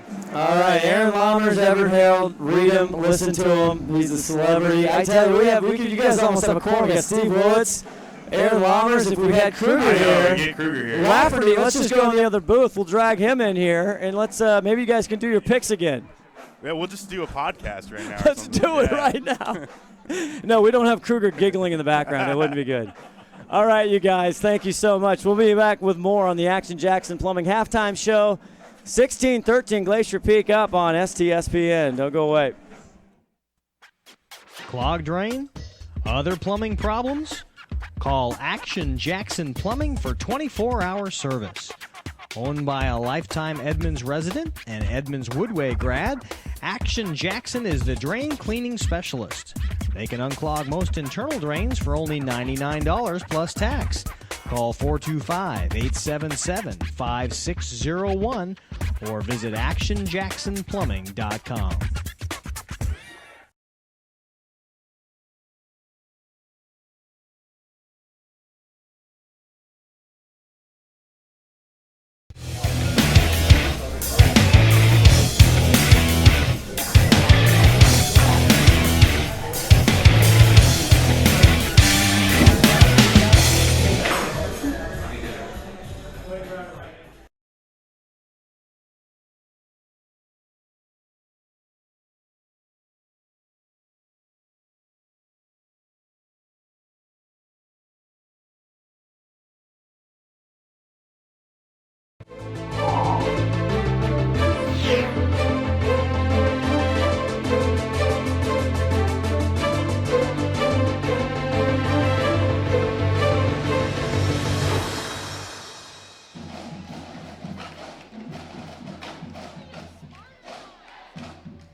Halftime here at Veterans Memorial Stadium. Scott Oshman, Tim Boyle, and the gang. It's a wacky first half here for WESCO Championship, Tim. Break it down, Boyle. Well, 16-13 Glacier Peak. Glacier Peak had a couple opportunities they missed out on, but Arlington had that big play in the end zone where some people thought it was a touchdown, and the hitman Guffey pops it out and saves a touchdown. So couple missed extra, blocked field goal attempt by blocked bunt. field goal. Lots of stuff going on. We had in the opening drive, Arlington has a 79-yard touchdown, and it took about 30 seconds to get those points on the board. Glacier Peak comes right back with a touchdown of their own. So really fun game to watch so far. Unbelievable. And I tell you, they are emptying out the playbooks here on both sides. You had the 3-yard touchdown pass from the running back Nutter, to Marks. Yep, that was a great play. I will say the Glacier Peak stats are very pedestrian right now in the first half. They're Bunt's got 37 yards receiving, Wolhoff's got 32. Black's got 55 yards rushing though, so he's having a good first half. Carter's got 39, but nothing real gaudy. But Arlington, their quarterback, I want to say he's got like 264 yards, and let's see, what's he got? 11 for 23, 264, 2 touchdowns, and an INT. Yeah, good game for him so far. Yeah, he is as good as advertised. But let's go. We're going down to Steve Willits with Coach Rowe. All right, guys, halftime score right now, Glacier Peak 16, Arlington 13. Coach Orbach, what is your assessment of the first half so far? Got to hold on to the football and tackle them in space, but it's a great game, man. This is what the championship game is supposed to be like. It's kind of a bend but don't break defense. Callahar threw for over 260 yards in the first half. You've held him to 13 points, though. Yeah, the defense made a huge stop there at the end of the first half. That we just got to tackle in space. That's our issue, man. It's just when those guys catch it, they got to go down, and so we'll see if we can figure that out this half. And I know what you're going to say for an answer, but I got to do my job and ask the question. We keep seeing the two quarterbacks in there. We've seen Swim a little bit. Ziomas, any insight as to what we're doing in the second half? Sure. Probably see the same thing. You never know. So there we go. So moving forward, 16-13. It looks like it's going to come right down to the wire, Coach. It probably will. It's going to be a great game. There we go. Back to you guys. And Steve Willits, our Edmonds Community College sideline report. He gets the same answer the wedge gets. Rory was full of words. Yeah, Rowe was a tough interview. Chuck Knox used to be kind of like that. Well, they say great Belichick. Players make great plays. And Belichick flips out the coaching cliche notebook, and he just says every cliche in the book. That's going to conclude our Action Jackson Plumbing halftime show, 16-13. Back with the second half right after this on STSPN.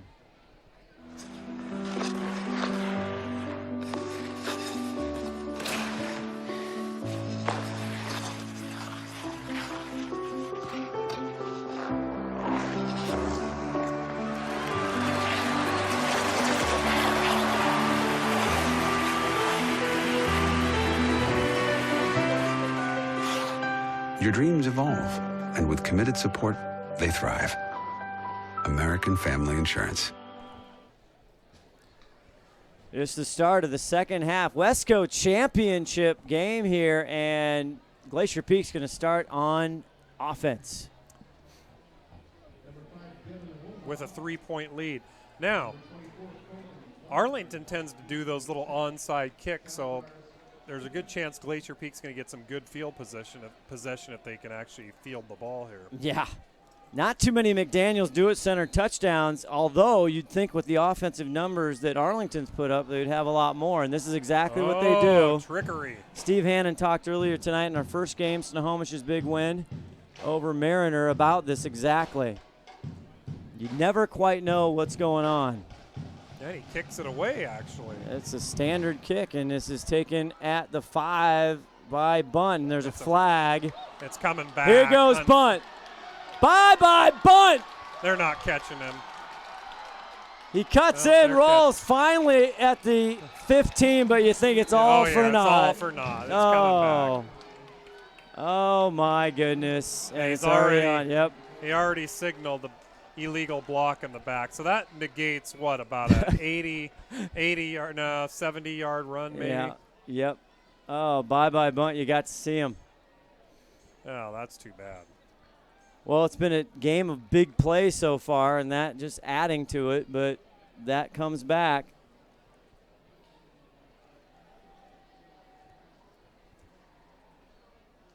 Oh boy, I don't want to be. I don't know who caused that. Who the kid that made that behind? You don't want to be in the film room. No, you don't want to be You that don't want guy. to be the kid.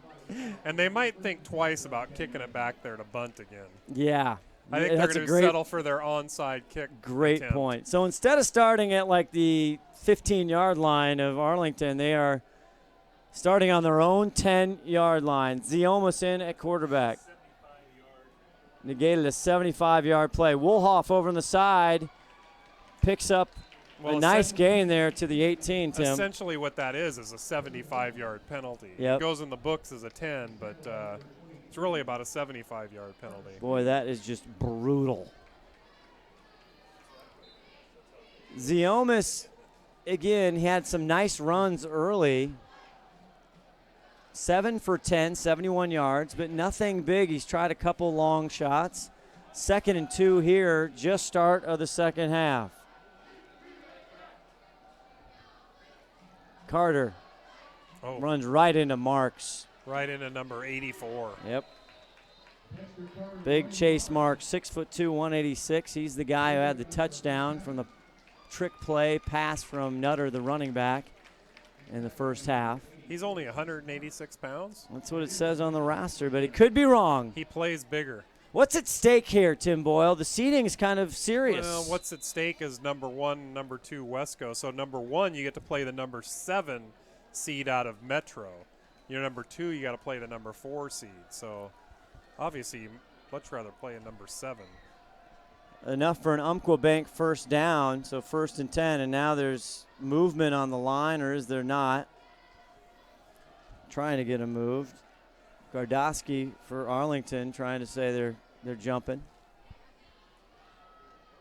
Waits for it, and again, Woolhoff now on the far side gets up to the 30-yard line. So another good 7-yard gain on first down for Glacier Peak. And back to your question, what's at stake is if you lose tonight, you could end up having Peninsula. You know, maybe they're the number 4 seed out of the SPSL, but that's a good. They often have really good football teams down there. But if you're number 1, you probably end up getting a number 7 like Rainier Beach, and I'd much rather play Rainier Beach than Peninsula. So it makes a big difference. Defensively, Arlington, you know, they have put up some serious numbers. 4 interceptions versus Cascade. Now it's Cascade. 2 interceptions last week. As again, 2nd and 2, they gave him a gain of 8. High snap. Ziomas again to Woolhoff. Woolhoff getting all the targets and all the catches. And it's another Umpqua Bank first down for the Grizzlies. Now, if you're the number 3 seed, Scott, out of WESCO, you get to host the number 2 Kinko. Oh, that's not. Number 3 will host Kinko number 2. Now, that used to historically always be Mount Si. Yep. Because Bellevue would be number 1. Mount Si would be number 2, so that's always a rough game. Last year, these two teams getting together, playing for that 3rd seed. Glacier Peak winning that at Arlington, 27-6. Then Glacier Peak went on to lose Auburn Mountain View. Carter up the middle, runs over Taylor. Dexter, look out. Carter down to the 32. Oh, and he gets another extra 25 yards on that because he runs right over one of the linebackers. Just plows right through him.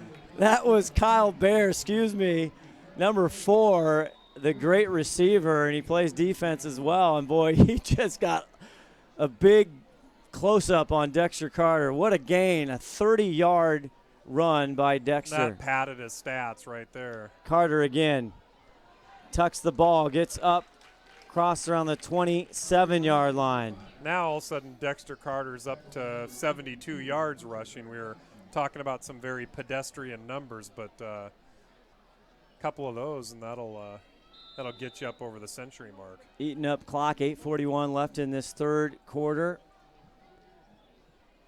6-yard gain on that play. Guffey, lone receiver on the near side. Wolhoff in the slot on the far side. They give it again to Carter. Carter takes on a tackler, and he wins.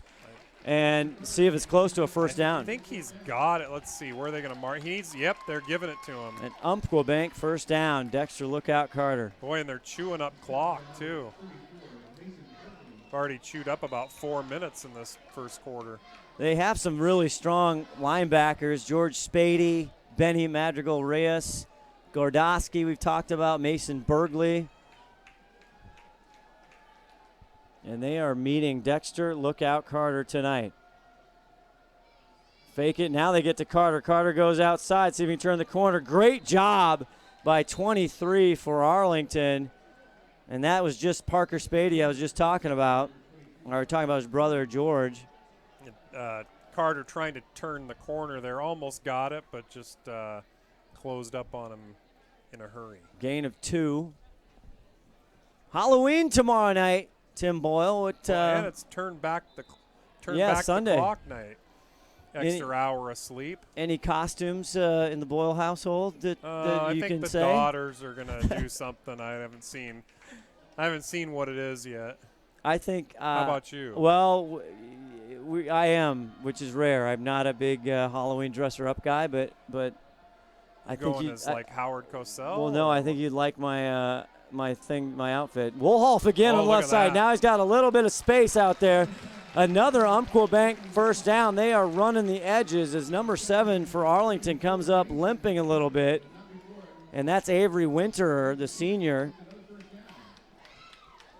And again, this is going to bring it down under 6 minutes here after this clock starts. Interesting tactic here, strategery. They're really hitting the edges of the Arlington defense. They are, and they're mixing it up, doing obviously more running than passing, but they're mixing up the play calling. Now you got trips. They got this funny formation with the trips right. Argue, number 25, leading the charge with Guffey and Wolhoff behind him. Carter right next to Ziomas. They give it to Carter left side. This time, big number 52, Hunter Gardowski gets him down. There. It's almost like that trips right over there in that formation is a little bit of a decoy because they got to spread it out, then they give it to Carter and hoping that defense is spread out a little bit. Just hearing John McClain, Johnny Mack, the stat man. His birthday is Saturday, Halloween. Happy birthday. Happy birthday to Johnny Mack. 28. 28 years old. It's weird because I think we graduated the same year from high school, so it is odd. High snap, 2nd and 7. Ziomas, no one open, now tucks it up, trying to find some help, and he gets across the 10 to the 9. They can get a first down now. They got to get past the 2-yard line. It's going to be, 3rd and 5 probably? 5:34. Yeah, 7 yards to go. 7. In this third quarter, 16-13. Right now the difference, a Kevin Ramsey field goal. 3rd and 7. Ziomas fakes it. Now he gets it to Carter. Carter trying to elude tacklers, but a good job up the gut there by Madrigal-Reyes. Decision time for Rowe. Looks like they are going to kick the field goal. It's going to be a real short field goal. Yeah, we haven't been to every single game, but this is – you just haven't seen them having to kind of go for field goals instead of touchdowns. No, because what we say he went for 2 this whole year. 2 the whole year, yep. Tonight. Now he's going for 2 in one game. So it's be a 24-yard attempt from the left hash, not a chip shot from there, and it's good. So Kevin Ramsey right now making the difference, 19-13. We'll see how Arlington responds. Western Conference Championship Friday night presented by Gilpin Realty on STSPN. Your American dream is out there, so go get it. Dreams don't come easy. They're gonna make you work for it. So put on your work boots, fire up your laptop, pour yourself a cup of coffee, because there's gonna be some late nights. American Family Insurance is your American dream insurance. We protect your home, your car, your business, and the most valuable thing you will ever own. Your dream is out there. Go get it. We'll protect it. American Family Insurance. Scott Oshman, Tim Boyle, John McClain, Leslie McClain, Jess McClain. It's like the McClain family party here, and I want to thank our great friends, WESCOathletics.com. I tell you, I'm on that thing nonstop. You want schedules, scores, anything you need, rosters, anything in WESCO. They also have great coverage of other leagues around the Puget Sound as well, WESCOathletics.com.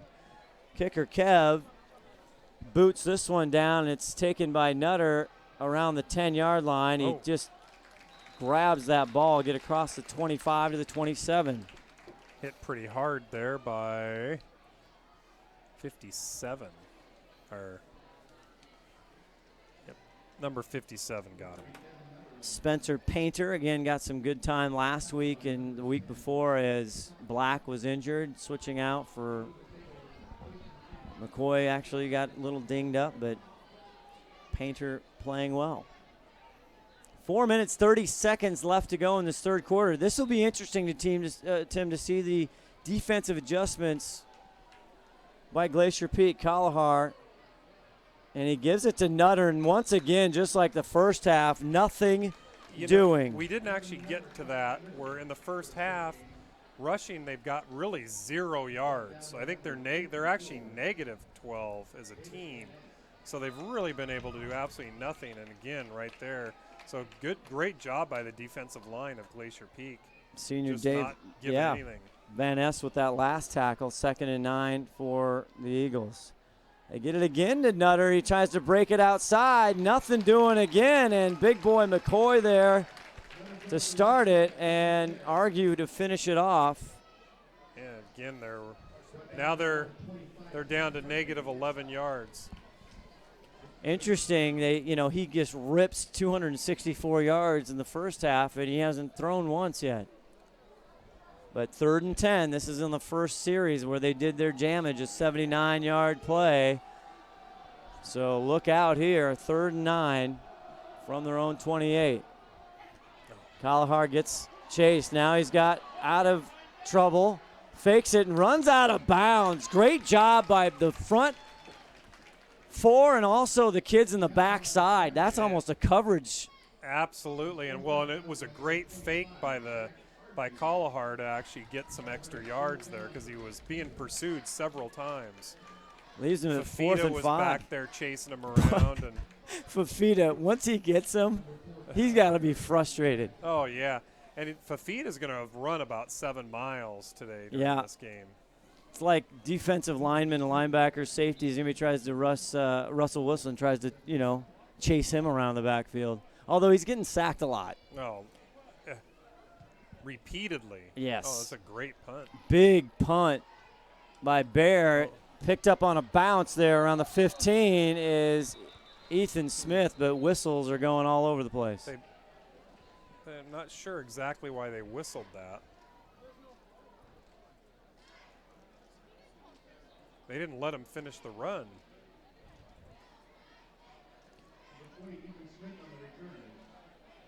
We'll see what happens. We'll see where they're going to start. But so Glacier Peak actually chewed up about, 7, 8, almost 8 minutes on that opening drive. That'll kill you. If you got the lead, you can chew up 8 minutes on a drive. A lot of Umpqua Bank first downs. Yeah. And I see Woolhoff now running on the sideline. We'll check out. He's been a big part of the offense this second half. He's having a decent game today, too. He's got 5 receptions for 64 yards, averaging about almost 13 yards a reception. So they're saying that he went out on it's at the 15-yard line. Scoreboard, there he goes, change it. So 3 minutes, 10 seconds, 19-13, Glacier Peak on top. Now under center is Swim. He fakes it, The up back Carter around the corner. Can he make an Arlington Eagle miss? He can't, but he drags him to the 20, to the 21. Actually, he probably could have turned that corner if he would have went outside, but made a little bit of a cut inside. Junior Wyatt Hawthorne finally drags him down, but not after a gain of 5 yards. Hawthorne, 15 solo tackles in 4 games for Hawthorne. Swim now to Black. No, not to Black. Carter, they fooled me. Well, I don't think it was Carter. Oh no, it was Swim on the keeper. Both teams here, second half, interesting. We did see some of this offensive set, and Swim started the game. If you're just joining us, 2:31 left in the third quarter here, but I'm trying to figure out the pattern when they put Ziomas in and when they put Schwim in. Can't figure it out. They want to run. That's no doubt when Swim's in there. Chewing clock. Looks like Ian Black and Colton Bunt in the back. They fake it. They hand it again to Carter around the edge. This time it's sealed. Makes a move up north. East and west. Now he's going to the 40. Carter keep going, and he knocks down Arlington, passes the mid-stripe. Look out, Carter, a huge gain. Improvisation.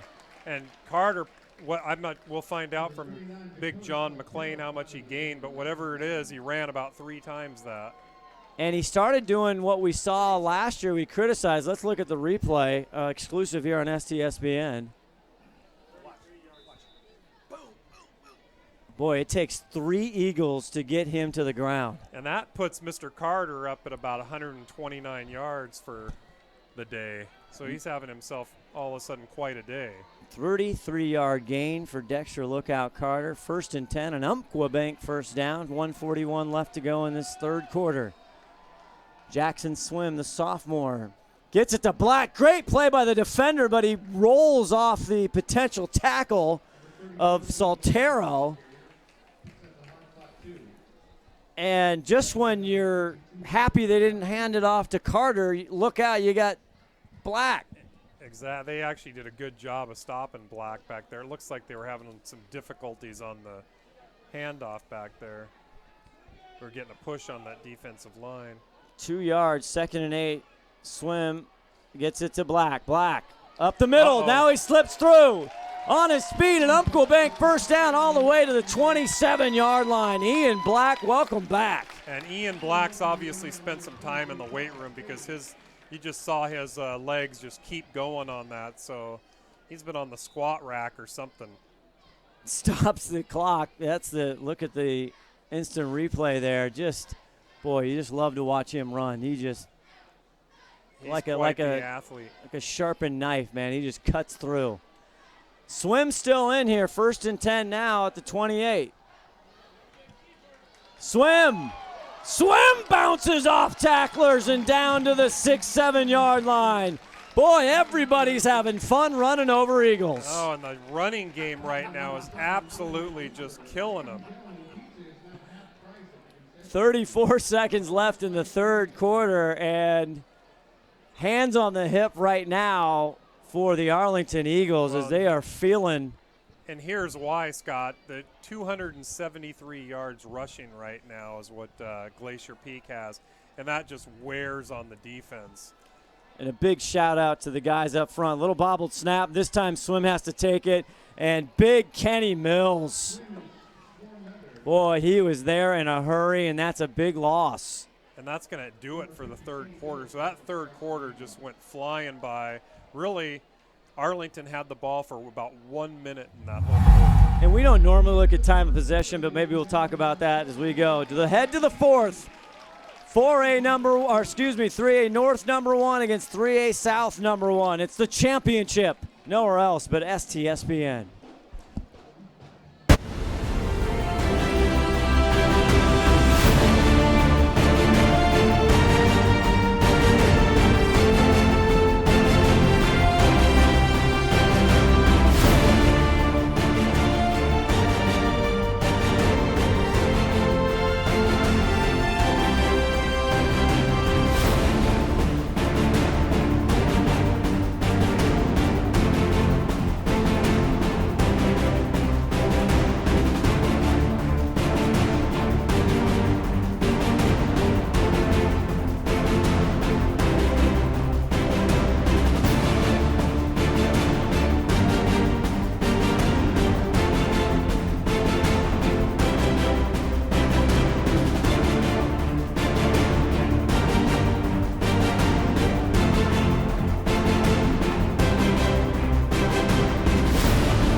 fourth. Let's going to go down to our Edmonds Community College sideline reporter, Steve Willett. Steve?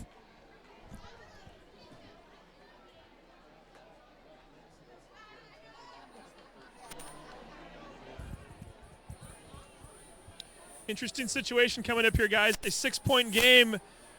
Be curious to see if Glacier Peak really tries to get the touchdown or if they just put themselves in position to get the 2-possession lead. Stay tuned.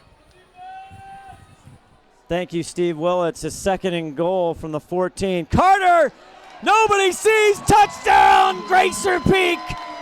Dexter, look out, Carter from 14 yards. And boy, that was... And did he even get touched on that play? That was a Halloween trick or treat for Dexter Lookout Carter, as they didn't even see he had the ball.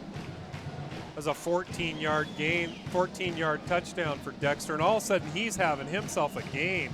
It's going to put him at about 143 yards, I believe. So Glacier Peak showing their running. We talked at the opening of the broadcast as kicker Kev gets that one up, no doubt there, into the dark night, and it is up and it's good. 11:56, just the start of the fourth quarter, 27-13 Glacier Peak. But coming in, huge gap in difference between the balance of Glacier Peak's offense through 8 games this season, running and passing almost as much, whereas Arlington heavily pass. Well, and they're paying for it tonight because they absolutely cannot run the ball on Glacier Peak. The other thing, that third quarter cost them dearly because I think Arlington only had the ball for about 1 minute in that quarter. That opening drive, Glacier Peak goes down, scores, but chews up about 8 minutes of the clock. Arlington gets it for about 1 minute, and then Glacier Peak uses the rest of it and gets a touchdown. So. 2nd and goal to go on the 14, and a McDaniels do-it center. Dexter Lookout Carter, boy, he is now carrying on what he started last week when he was a touchdown machine. 18 carries, 143 yards, 1 touchdown. Ian Black has the other one, and then it's been Kevin Ramsey, the kicker, who kicks it off. Selgren back to receive, and he gets it around his 5, and Selgren's dangerous. But nice coverage there by the special teams, and who else but the mini truck, Ricky Kranz. And the special teams on Glacier Peak tonight's been doing a great job of keeping them pinned back a little bit. So Kalahar, he goes off with Selgren and Bear, everybody on the first half. Second half, his first series, they had to punt. Didn't barely pass the ball. So we'll see what they do this time.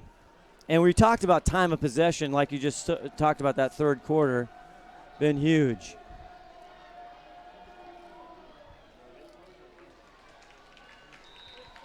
And time of possession, we normally don't pay much attention to, Scott, because, typically Glacier Peak scoring a lot. A lot of times they lose the time of possession battle, and I don't pay much attention to it. But when you chew up the whole quarter in 2 possessions, yep, it means something. And that was going on. Kalahar fakes, pumps. Now he's going deep. Selgren, nobody behind him. He catches it, then stutters, and finally he's caught up with. But Selgren gets behind the defense, and Ethan Smith and Guffey and Wyatt, and that's not the first time we've seen it. Some blown coverage there, and Selgren does a great job of getting more yards after the catch too. That is massive. I don't know how many yards. Kalahar. 44 yards. So Kalahar's got 308 yards passing right now. So he's having himself quite the night. A lot of those have been on really big plays though. And that's not incredibly unusual. He's had over 300 yards before. He's got a 101% as far as QB rating. He is just a juggernaut. 2nd and 10 now on the Glacier Peak 19. Gets it now to number 32, who doesn't see too many carries, and that's Kyler Smith. And again, Glacier Peak not giving up anything on the run. I think Arlington's hoping this passing game is going to open up a couple notches, for a couple holes for the run, but it's just not happening. And then it's the same thing. We'll get back to just the way the game goes and the strategy here. Are they going to score too quickly? That could be the you case. Know? Yep. 3rd and 9, Kalahar going deep for Selgren. Woolhoff right there. A lot of bumping and moving down there, but no call, incomplete. Nicely played by Devin Woolhoff. Great no call there. They were kind of bumping each other a little bit. The quarterback almost got drilled, too. Championship Friday night, maybe the officials letting them play just a little bit. But you got to know, Woolhoff there, 5'8", 145. I mean, Selgren's 6 foot, 160. And this is not a gimme, Tim Boyle. No, not in high school. So you're looking at a 35-yarder. They've got one block already, so see what happens here. Bear the hold. Oh! It is no good. It just went right under the goalpost. And that was really close. He didn't get all of that. A 35-yard attempt. No good by Kalahar. So the 44-yard pass to Selgren got nothing. Glacier Peak takes over on downs. That's a big. It got him some stats is what it got him. But that's a big loss there for Arlington. That's a big opportunity they had here, down 26-13. Still a tight game. And if Glacier Peak does another one of those drives, Arlington's not going to get a chance to score twice. As Jackson swim in again, the sophomore, and they're staying with that set. They get it to Carter. Near side, Carter meets Avery Winter, and Avery Winter was actually just going for the strip there. I don't know if you saw that, but he was trying to tackle the ball. 26 I think yard that's coming line. Back. Oh, on us. Legal shift. Glacier Peak penalties. No team likes penalties, and Arlington had some big penalties. There were some big switches back and forth as far as penalties in the first half. Glacier Peak had that costly one on 4th down. Would have made it 4th and 15. Glacier Peak also had that one that cost them about 75 yards on the return. Both teams dodging some bullets in the first half here. 1st and 15 now from their own 15. Swim loses the ball again. Now he keeps it running, still on his feet. Oh, no, look at that. Goes outside and not going to get much for his effort, but he was on his feet for a long time, though. He was, and I guess, he makes it back to the original line, so he gets that 5 yards back. You have to start calling Todd Elvig instead of the 5-tool Eagle Eye. Say hey, another shout out to the Cuneos, Eagle Eye Cuneo. Shannon, they're in the Hawaiian Islands. What? Oh, yeah. Everybody's on vacation. Oh, yeah. I don't like it. I don't either. I'm not going to lie to you. 2nd and 10 as Swim watches the clock go down, I would imagine. Not sure what he's doing. Gets it, and now Black up front, and he is dragged down by big 55. Madrigal Riaz, Benny, 6 foot 248. And I think you're right. Schwem is just kind of watching that clock a little bit. They're going to chew up as much as they can. Up by 2 scores in the 4th quarter. Glacier Peak fans, all kinds of great fall sports as we wait for this 3rd and 10. Girls soccer, they're at home. Saturday, 2 p.m., first playoff game. They're playing Shorewood. So lots going on. Here's Bunt. Bunt gets through the first line of defense, and that's a big Umpqua Bank first down. Bunt does a great job at just exploding through the holes. And I will say, again, offensive Rotary, Rosenbaugh, and Bender and the team there, they definitely identified something that this offensive set, the trap block, the counters, they've identified something here as that 16-yard pickup for Bunt. It seems like they've identified they can pick up they can get those 5 and 6 yards plays without a problem. And I got to tell you, now we're back. Now we're going to be under 8 minutes here in the fourth quarter. Just grinding time. Whistle goes before. Start. And not only does that stop the clock, but it backs them up 5. Oh, they actually got the timeout first. Oh, they did. Yeah, so timeout Glacier Peak, I believe. We'll take a timeout. 26-13, 8 minutes and 1 second left in this championship Friday night game, presented by Gilpin Realty on STSPN.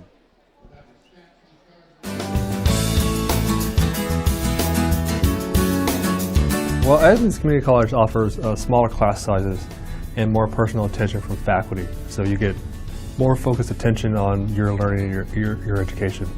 I think I could try a few things out here and realize what courses I'm good at or what I'm not good at and what I should major in.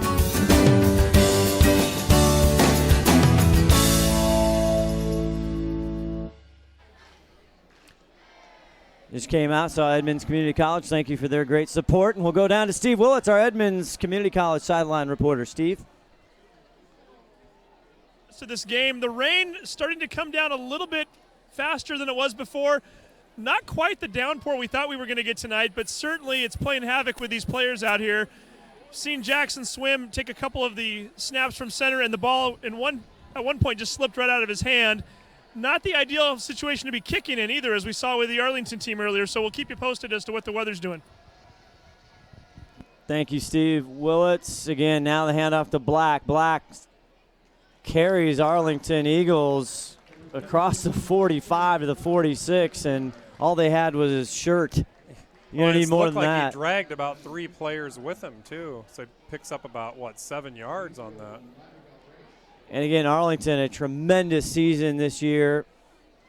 5-0, 7-1 overall. Their only loss. But as you look across on our camera, they don't have a tremendous depth as far as their players over there. They have good depth, but no, what's hurting them tonight is the not having a running game is really painful for him tonight. Swim in his quarterback. Gets it to Black on the right side, dives over, and I think he's got it. Black's actually going to have about 87 yards on the night right now. Big pickup for an Umpqua Bank first down, and want to give a huge shout out again, that right side of the line. You got Brandon Howard, Kyle Dvorak in this set, the big tight end. See him on the basketball court later in the winter.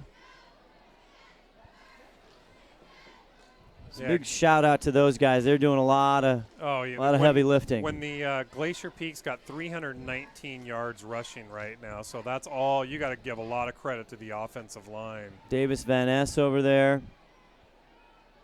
Brendan Berg. Again, run it right up in Black, and they need just about 4 or 5. Arlington, he's still going. His feet's no whistle. Ian Black. Oh, the B train. Ian Black dragging about 6 players. Should have got about 2 yards on that play. Gets probably 8. Oh, man. And there's, again, Malachi Fafita. We were just getting love to the right side. Let's make sure we give love to the left side of that offensive line. And he does end up getting 8 yards on that Unbelievable. Play. 55, Brendan Berg, the center, senior. And then Malachi Fafita leading the charge, 6'2", 240, the junior. Boy, they just ripping clock. 6:03 left to go in the ball game, 2nd and 2.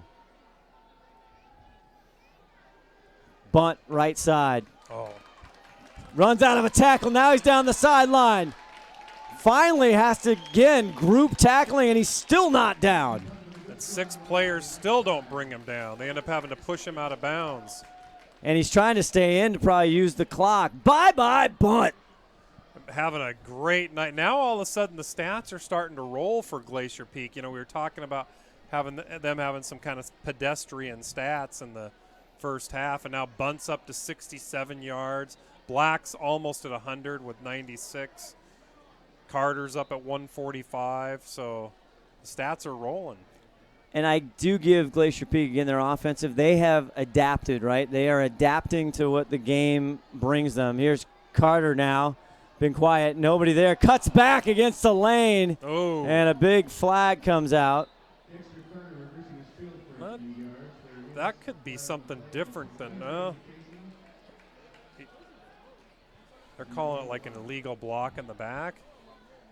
It's going against Colton Bunt. Is it?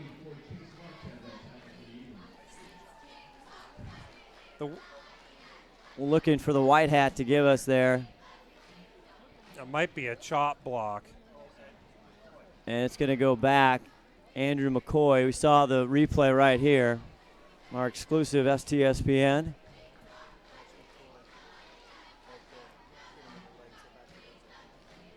Well, they called it a hold. Yep. Saw on the replay again, McCoy kind of late in the play there as Dexter cut back.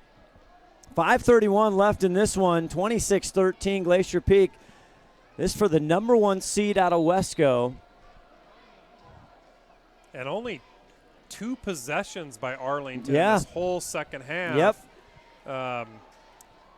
So that's really costly. Right One- now, Glacier Peak just being able to run the ball and chew clock up.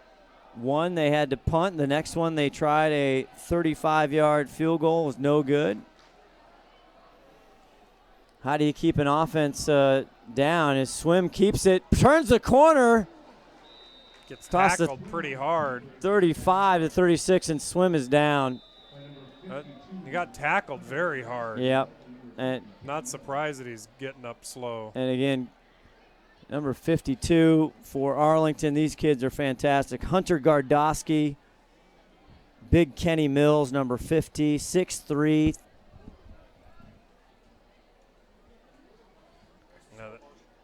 And we'll see the slow motion replay. Swim now cuts it upfield. And not sure who made the hit, but that was a heck of a hit, Tim. You called it. Hopefully just got the wind knocked out of him. You see the rain kind of starting to come down.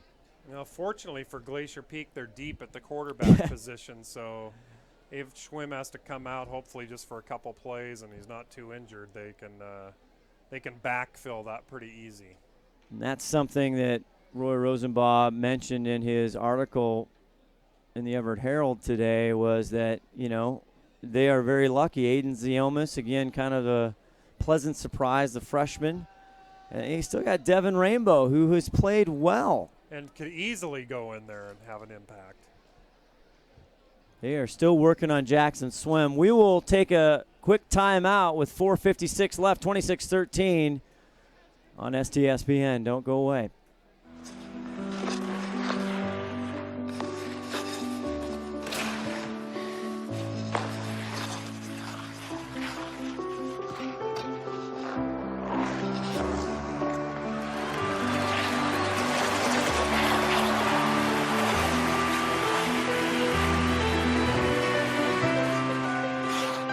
Your dreams evolve, and with committed support, they thrive. American Family Insurance.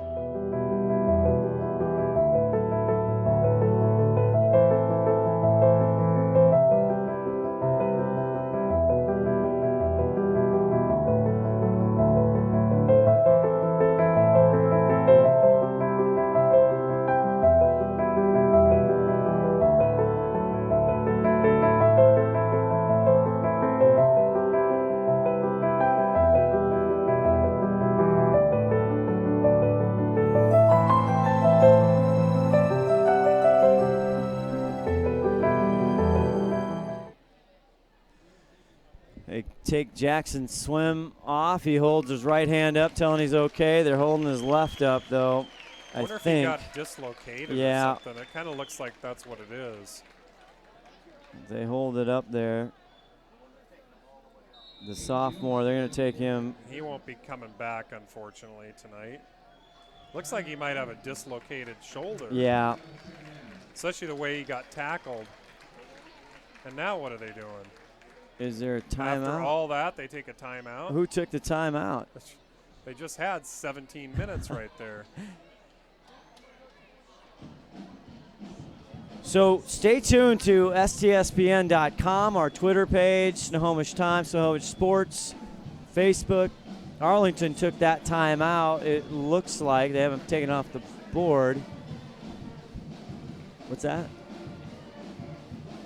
And we'll look at.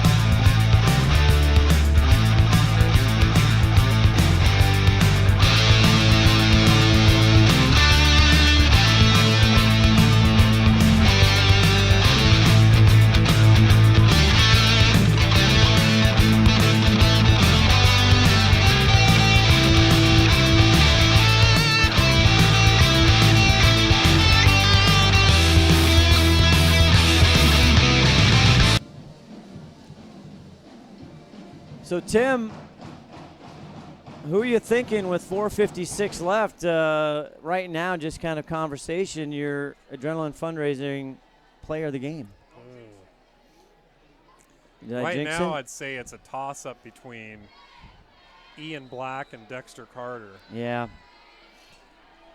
2nd and 15 after the injury. They put back Ziomis, the freshman. Aiden gets it off to Bunt. Bunt cuts up, gets across the 15 to the 14, makes up something there, and Colton Bunt.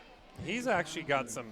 He's in the argument too. He's got 37 yards receiving and 70 something on the ground. So he's in the discussion.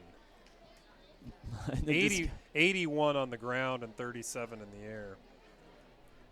Yeah, he's been key. Again, he had that blocked PAT. Exactly. That could end up cost. No, they may not. They may not get the ball back. Alex Garrett there in motion. Ziomis, 3rd and 7. Carter gets it, cuts it up, and just has to try and drive his legs, and he's not going to get close to a first down. That's going to leave an interesting decision. Now they're going to take a timeout, it looks like. 4th and 7 here from the 15-yard line. I think you're going to see the field goal unit come on. Yeah, and Kevin Ramsey, boy, he's carried the load as we had the – I'm just going to put him in the Glacier Peak Hall of Fame right now. We had the weapon Spencer Pettett here earlier. Oh, Spencer's definitely in the Glacier Peak. They might have to put him on the Ring of Honor. Oh. I tell you, these late-night games are killing the STSPN staff. I mean, I can tell everybody's just dragging, including yours truly. Plus, you're working the doubleheader tonight. Oh, I need the overtime. You did. You're an overtime hog. But an interesting game, very unique. Again, I guess the Bellevue game could say it was unique, although the Bellevue defense or the Glacier Peak defense, kind of showed their prowess. Tonight, almost the offense has been your best defense for Glacier Peak. Well, in the second half, it certainly has because, again, we just talked about that, but Arlington's had the ball twice the whole second half for very little time of possession. Well, here's a 30-yard attempt for Kevin Ramsey. He's got 2 already tonight. The hold is good. It's up. It looks right down the middle. Good. It is good. 3 for 3 for kicker Kev. That puts them up by 16. It's still 2 possessions, but it's one of those where it's 2 possessions and 2 two-point conversions. So going to be hard to come back from that with 3:57 left in the game. Didn't see it coming, though. Didn't think that 3 field goals would even be attempted tonight on Glacier Peak nor on Arlington. And didn't think that Glacier Peak's D would hold Arlington to 13 points. And that's why McDaniel's Do-It Center, one of my favorite places in the whole world, they're the touchdown sponsor, not the field goal sponsor. But you know what? That's a McDaniel's Do-It Center field goal. Well, you just make up the rules as you go along. I so try. What does it matter? Yeah, but I got Leslie and the 5 Tool who keep me in my place, rightly so. So how does this set up? As you see, Edmonds Community College. Also want to thank WESCOathletics.com. Anything you need. Also get their game day app, which I use all the time on any type of smartphone. So if 357 Glacier Peak wins, so most likely you got to check STSPN, check WESCOathletics.com. It's going to be the 6th or 7th, next Friday or Saturday. They see how the 4A and 3A. It'll be number 7. Right, but it'll be November. It'll be November 6th or I November see 7th. Correct. Probably The winner, it's the winner of Rainier Beach, West Seattle, is who it'll come down to, and it'll be here. And this one gets down, and Selgren touches it, has trouble, and now it's back in the end zone, so he can't do much. It's a touchback. And it'll be interesting to see kind of the mentality, the emotional level of Arlington Eagles here. Well, I tell you, you're going to see them airing it out. They got to score twice. They haven't been able to run. Looking at McLean's stats here, they've got 4 yards on the ground, so you know they're going to be airing it out big. Yeah, and this is too. If you're just joining us or anything, this is only their 3rd series of the second half for Arlington Eagles. That's remarkable. Kalahar goes to work right away over on the far side of the field, enough for an Umpqua Bank first down to Bear. Yeah, stops the clock. Or was that Selgren, number 1? Who thought it was number 4. I think it is number 4. Yep. Adds to his stats. Kalahar now rolling to the far side, goes over. Boy, he's got a pretty ball. That's to Selgren, and it's a catch. Got that, yeah. Bunt. 12 or 13 yards. Another Umpqua Bank first down, bunt on the coverage. Boy, Kalahar's got a nice ball, doesn't he? Nice quick release. Doing a great job tonight. 322 yards through the air, 2 touchdowns. I mean, he could easily go play on Saturdays somewhere at some level. This one he goes off. It's caught. Also a great pass. And that's Avery Winter, his first reception. He's had a couple drops, so good for Avery to get a reception, and that's another Umpqua Bank first down. And, boy, they are biting off chunks. That a 13-yard completion. Not chewing up too much clock either. No, 3:29 left to go in the ball game. 29-13 Glacier Peak. Kalahar having a monster night, rolling left, gets a block, and it's caught by Bear and out of bounds. Ricky Kranz there, but another Umpqua Bank first down, and they are just executing to the T clock management as they're thrown to the sidelines. They're in a 2-minute drill right now. That one for 15 yards. Another Umpqua Bank first down. And Kalahar's up to 350 yards right now. Oh, Johnny Mack saying I'm a little ahead of him. Now it's 25-yard line. 13-yard reception there by Selgren. Now rolling to the near side. Kalahar looking, going deep. Selgren, but in a group of people, and he comes down with it. How does Donnie he catch Selgren. that ball? Triple coverage, Guffey, Wolhoff, McCoy. And sometimes the guy that wants it the most just gets it. That is a tremendous effort by Donovan Selgren. And he's having himself a career night. He's got 205 yards now receiving. That is Madden-like. In his face, eludes the tackler, now going a wide open touchdown. Number 8. That's Bass. That is Wyatt Bass, who's been relatively quiet. He had 305 yards through the air coming into tonight, averaged just under 14 yards per catch, and he gets a touchdown. And just like you were saying, Tim Boyle. But they have to get both 2-point conversions here. So they don't get this 2-point conversion, and the game's virtually over. So here you go. 22-yard pass completion to Bass. Now Kalahar he loses the ball, and Fafita's there on it. And Argue comes up with it, and the 2-point conversion, no good. And maybe that rain had something to do with it. I don't know. He hasn't bobbled one all night. Yeah, and that's extremely costly. And hey, that goes back to that missed extra point yeah. at the beginning. You know, they had to go for 2 instead of trying to kick an extra point. And could cost them the game there, because now they got to get a touchdown and a field goal. Oh, boy. But Kalahar, 388 yards and 3 touchdowns right now. I mean, padding. I want him on my fantasy. I need him this week.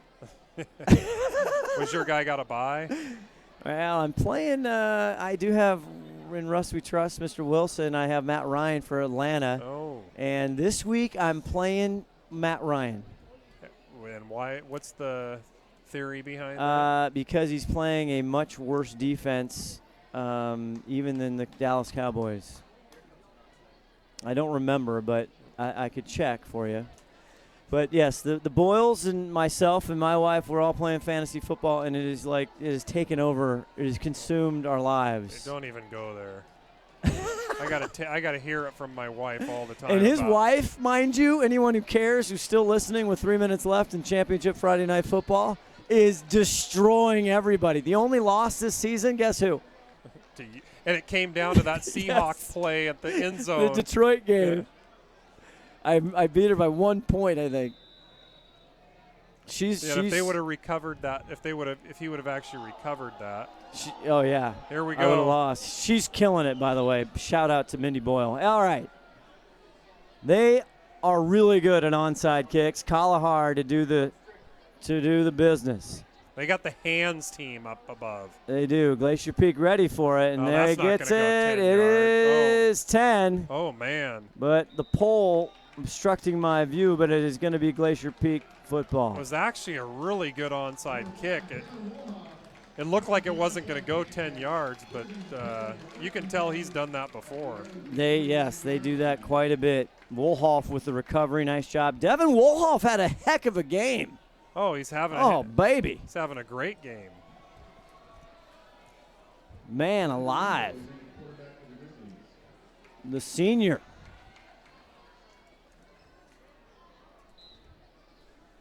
Three minutes left. Continuing conversation. Jackson Swim was playing all the third or most of the third and the fourth. I think Rainbow is in. I do too. Rainbow in. He gives it to Black. Black, a nice tackle there by 44 and 52 for Arlington. They've been working hard. Hunter Gardowski. Glacier Peak needs about 2 first downs, and that can pretty much cinch it. Arlington's got 1 timeout left. 29-19 if you just joined us. And they take it right there, 2:47. Let's take a Fred's Rivertown Ale House timeout, 29-19 on STSPN.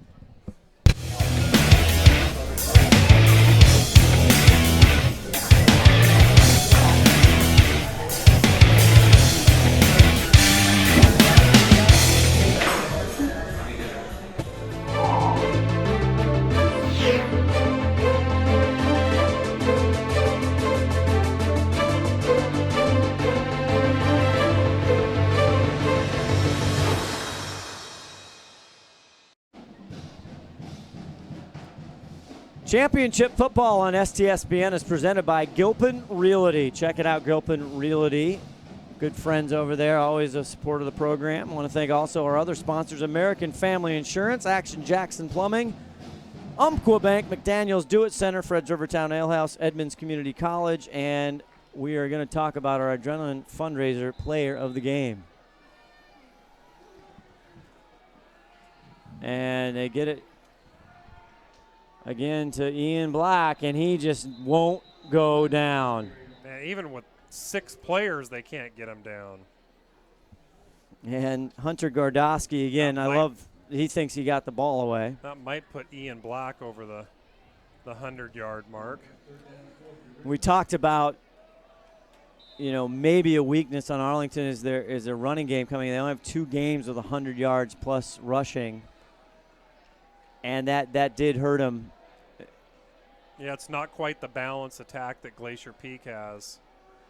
But you're going to need, you start getting into the playoffs, and you need that balanced attack. Devin Rainbow, the senior under center, gives it to Bunt. Great pursuit by the Arlington Eagles, and again, but he's still on his feet. Bunt! Still. Oh my God, dragging, and Carter's with him. Oh my. That was like 20 extra yards dragging players. That is like second grade soccer tots when they're older, like the swarm of the bees are going down in a group. Oh my. That's unbelievable. How many extra yards did he get on that? Colton Bye-Bye said, grab on. Holy 26 cow! yards. That was just bizarre. That was, I don't know that I've ever seen something like that. That puts him over the century mark. Oh, my God. Minute 32nd. That might have just vaulted him to player of the game. It could have. Dexter there with the escorting him all the way. Bumbled Rainbow. Now he just has to keep it and go down. And goes down hard. I tell you, I give a huge credit to Daler, Coach Daler, number 39. He's not giving up. That's Saltero, Dakota, the senior. Guffey's They're playing hard. coming in. And Guffey's been quiet, we could say, on offense, but I tell you, he had probably one of the biggest plays of the game, that hit on Selgren. Absolutely. And they're taking swim now. They probably speculated that he's got a dislocated shoulder. Our thoughts out with Jackson Swim. Great kid. God, he played tremendous tonight. He had a great game. That run just helped the running game immensely. Now, and now it's the victory. Does he hit the knee? Now he hits the knee. Delayed knee. I like it. Yeah. Buys an extra 4 or 5 seconds. I got to give the game ball to Colton Bunt. Really? 107 yards. He's got 37 yards receiving. I look around the room. Todd Elvig says, all right. Steve Willits, our Edmonds Community College player, he's right now he's on big time. Well, not quite as big as STSPN, but he's doing his Around the Sound on KGR, and that's going to run out the clock. And our adrenaline fundraising player of the game, Colton Bye-Bye Bunt. Yep, absolutely. Carter was right there, but he got it last week, so it could have gone either way there. And I don't know if we have anybody even available right now. There's Willits. He's on the phone. Ask Willits if he can do an interview and give an interview at the same time. He's on with KJR. He's big leaguing us right now. He is. Nobody's bigger than STSBN, but KJR, I love KJR. 29-19. They won by 10. What was your prediction? My prediction was 34-26. Glacier Peak. 36-24. I don't know anybody's prediction. 24, Colton Bunt. And Colton Bunt with that last play puts him over the top, that 26-yard. That was dragging the, do you have that replay, Todd? It was piggyback rides. That was that was like a carnival ride. How much did he put in? 2 quarters? $1.50? $1.50. $1.50? Well, we're going to go down our adrenaline fundraiser player of the game, and I know Rose coming over to talk to radio as well. Big win, a big congratulations to the Arlington Eagles, a tremendous year and season. Fun to see that team. I think they're going to be just fine with their weapons they have on offense, and actually they got some studs on defense. 29-19. Is the final tonight. Coach Daler just doing a tremendous job in his 8th season. They will head to the playoffs again one more time. And so, Tim, remind me, they're going to play, if they're the 2nd seed, will play SPSL. For Arlington? Yep. So they're going to play, either Peninsula or Bonnie Lake. Okay. Probably Peninsula. Hard to say. And for any Arlington fans out there, that will be a home game for them. Yep. They get to stay home. So that's good. Even the number 3 is going to host Kinko number 2. Looks like that's already Lake Washington. It's already established. We'll see. Again, Steve Willits, great to have him. He helped me out on the Snohomish win over Mariner earlier tonight. They're going to the playoffs first time since 2011. Everybody happy here around Snohomish, the community. Everybody's going to the playoffs. As Steve waits for it. So look at our Twitter page, look on our Facebook, look at stspn.com. We'll tell you when and where our next game for the first playoff is. And kind of hanging here to see if Steve... So that's still undetermined if it's going to be Friday or Saturday. Yeah, Friday or Saturday. probably be tomorrow. That'll probably be in the. And they'll probably look at the Everett Herald as well. Is always a good resource. HeraldNet.com. Our friends over there, they do a great job. Thank you to Aaron Lammers for coming in at halftime. And Jess McLean on camera. Boy, talk about a hard night. Great night here for Glacier Peak fans. And Jess did an awesome job both games, Jess McLean.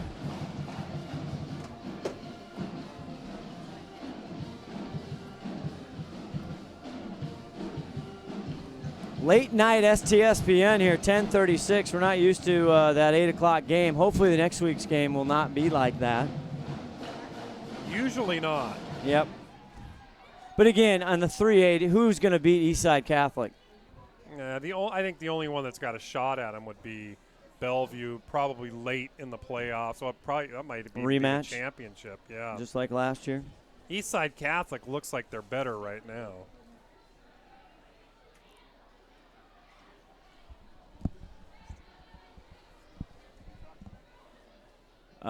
Steve Willits trying to find our adrenaline fundraising. Oh, there he's got him. There he's got him. Look at that. We'll go down to Steve right now. Bye-bye, bunt.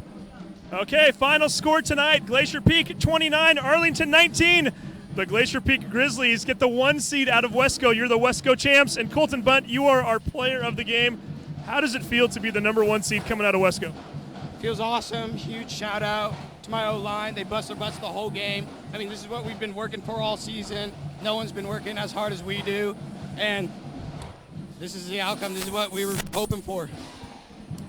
What did you, when you guys were practicing for Arlington this week, anything that surprised you tonight? I mean, you kind of knew what you were going to get on offense. For you, playing a lot of on offense on your side, Arlington defense do anything that surprised you?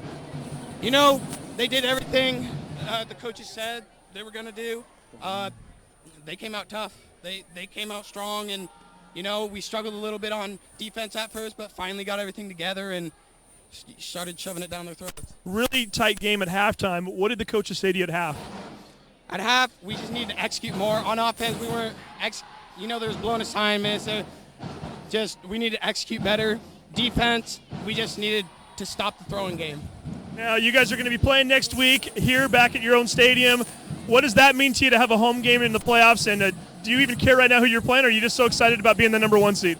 I don't care who we're playing. Put anyone against us, we'll be fine. There you go. So again, Colton Butt, number 24, he is our player of the game. He plays for the Glacier Peak Grizzlies, who happen to be the WESCO 3A champs, guys. Back to you. Thank you, Steve Willits, coming out tonight. Sound Live Sports Network and the voice of the Mountain Lake Terrace Hawks. I always hear him at the Everett Herald, the podcast every week, and on KRKO Thursday Night Prep Weekly. For everybody here at STSPN, Jess McLean on camera, Steve Willits, of course, great job. Johnny McLean on stats, Leslie McLean, the director, our 5-tool player, executive producer Todd Elvig. Tim Boyle, glad you made it here to the late night show. Barely making it up. We're all struggling. It was fun. We did the last half. We were all in spots laying down, but it was a good night. Glacier Peak wins 29-19. Scott Oshman saying so long. They've been watching WESCO Sports on the Snohomish Times Sports Network.